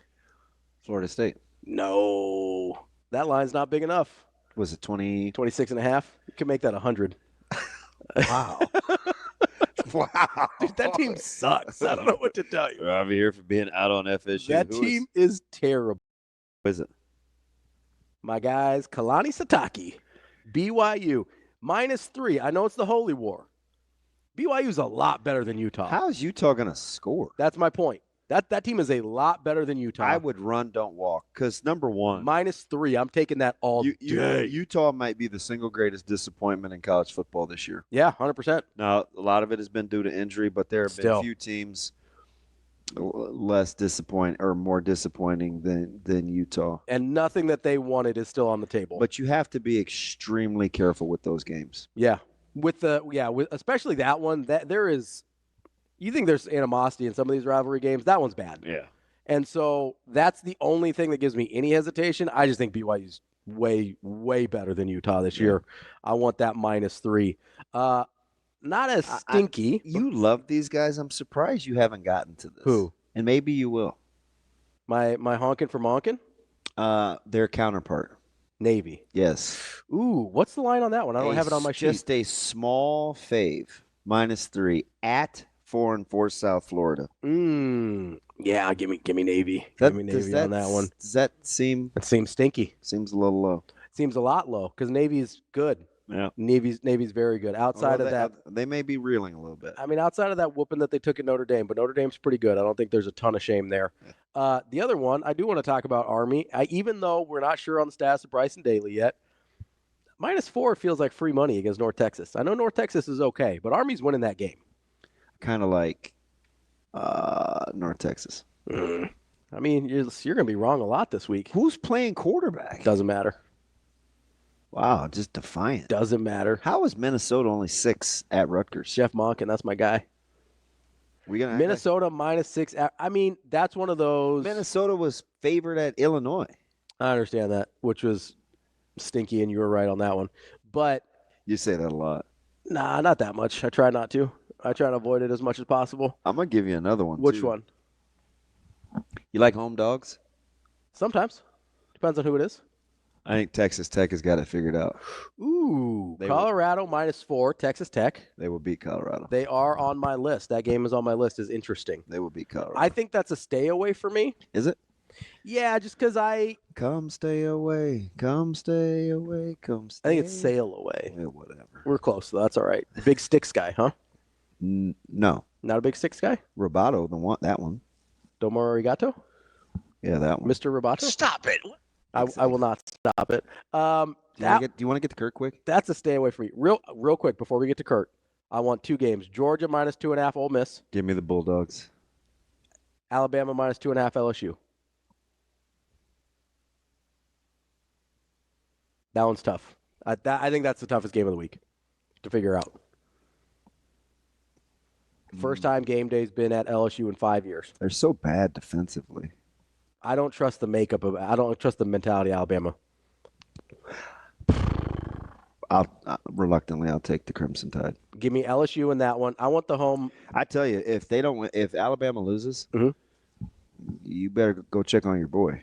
Hey, I'm happy if he ends up somewhere else. You better go check on your boy because he is not getting any help from the Paul Feinbaums of the world. Give me Ole Miss +2.5 and LSU +2.5. Give me the plus money or the plus points on the road. Let's get to Kurt real quick. That was Bet On It, brought to you by Warhorse Sportsbook. No bets, no glory.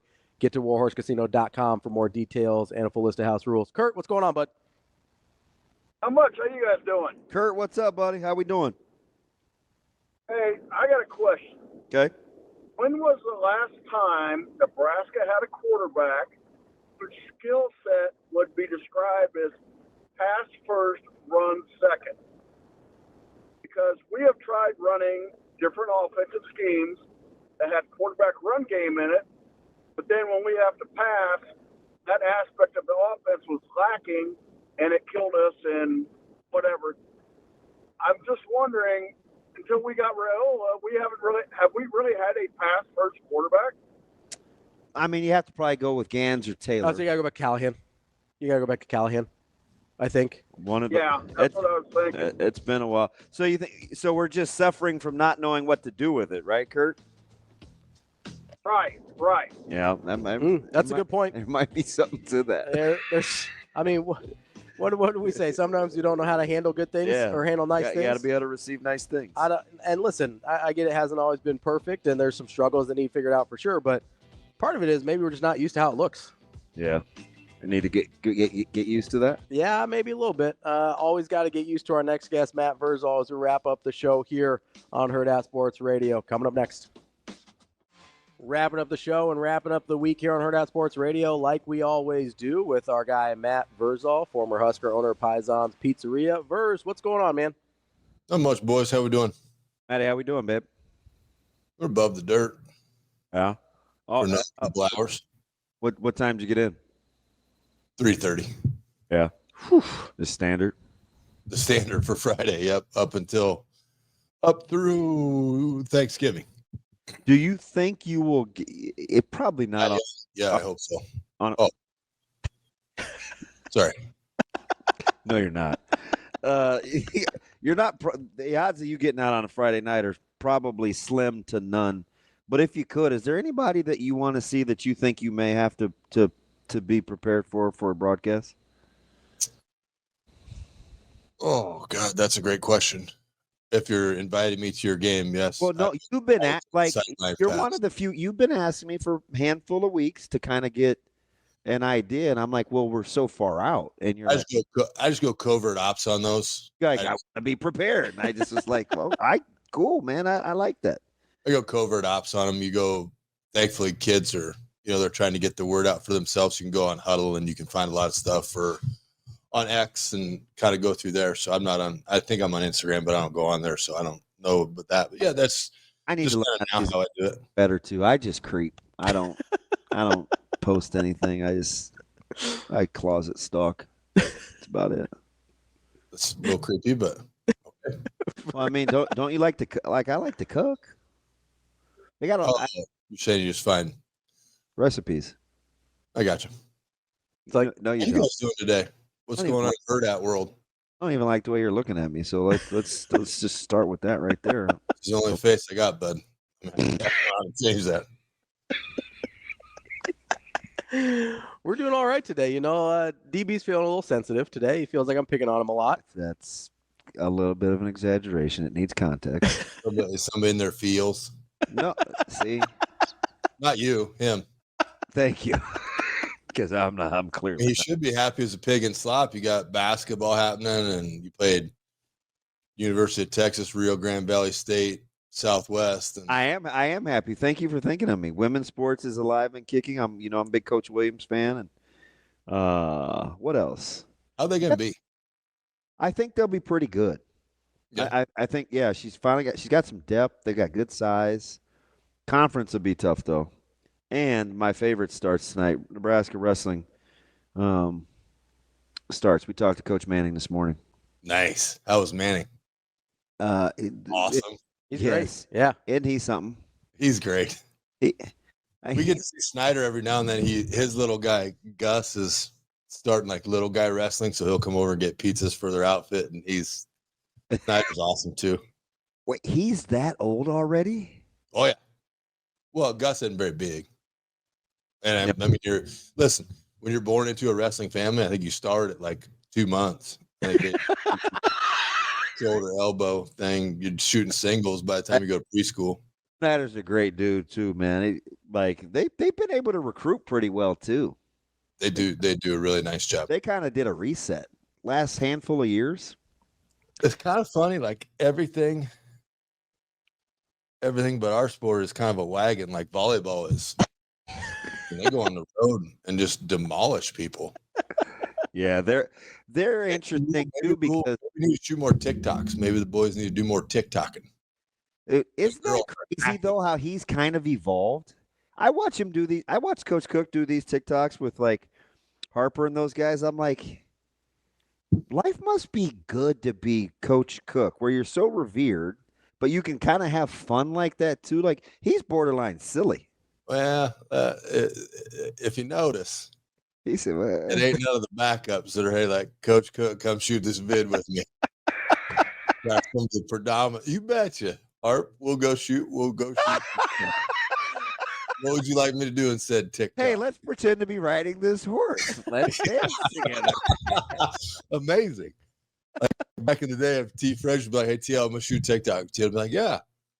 And I walk up to him and be like, hey, Coach, I want to shoot TikTok. I'd be like, I don't even know your name, kid. So keep it moving.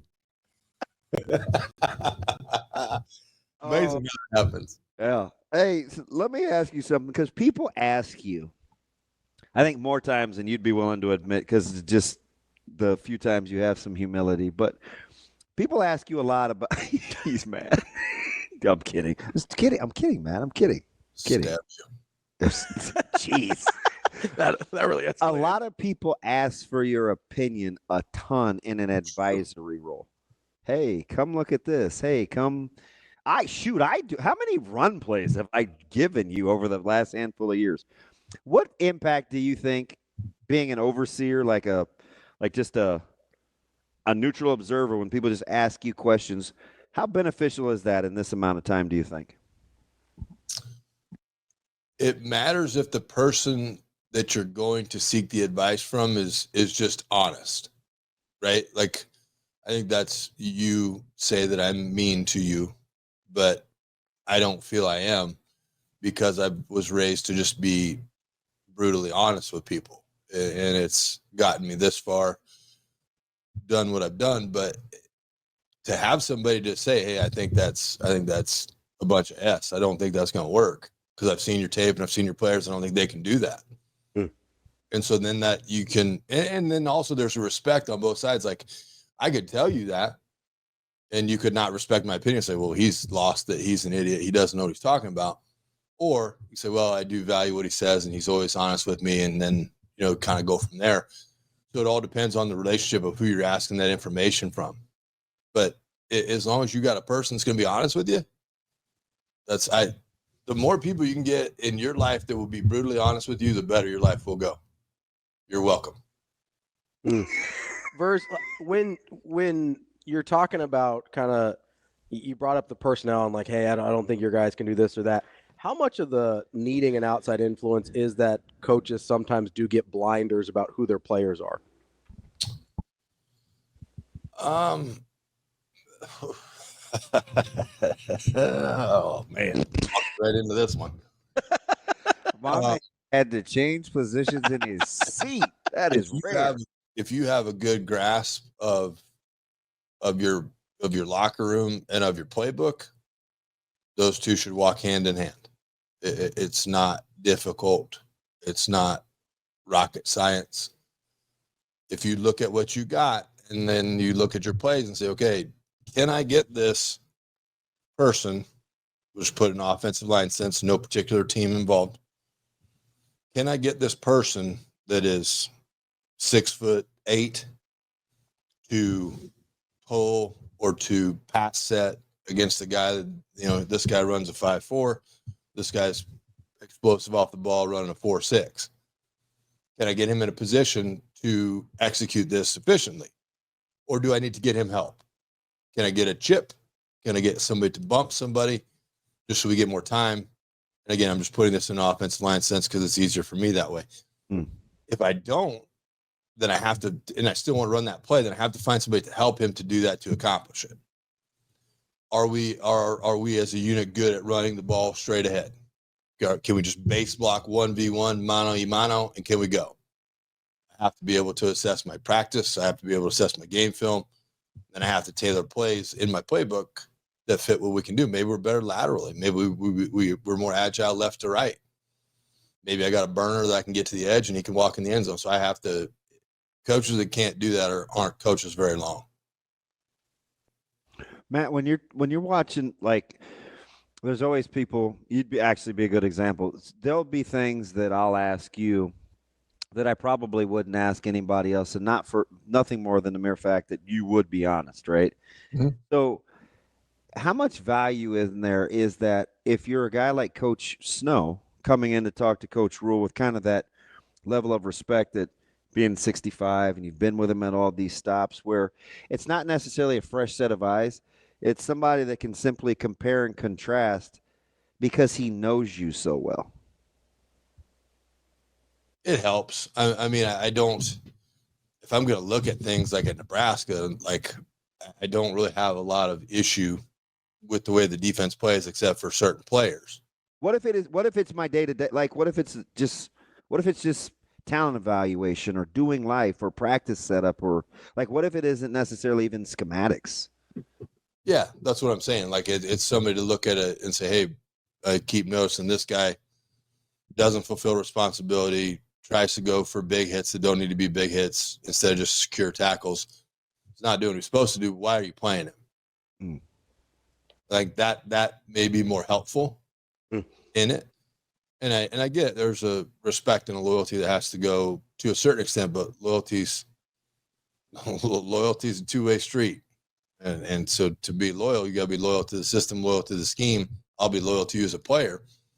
When you start to freelance, you start to do things your way, then my loyalty doesn't have to be very long. Verz, we appreciate the time as always. Good stuff. Enjoy your bye week, and hopefully you get out of there at a decent time tonight. coaches will come over and have beers after the game, so I'll probably be there for a while. Well, they got a good one. Oof. Yeah, it should be a head knocker. Yeah. So who gets there first, football or volleyball? Volleyball won't celebrate. It's Friday, but volleyball's in Lincoln, yeah. So we don't got to worry about them. We got to worry about them on Saturday. Worry about them tomorrow. Verge, we appreciate it. Boost ball will get there about 4. See you, boys. All right, buddy. That's our guy, Matt Vrzal. That's the week. Reminding you also, hey, maybe you're heading into the weekend, a little bit of a weekend warrior, trying to get some workouts in. You don't have the energy you used to. Get over to our guys at Game Day Men's Health. Get a little more energy, a little more recovery, feeling good like me and DBR. Get over to GameDayMen'sHealth.com to schedule an appointment. We'll see you on Monday.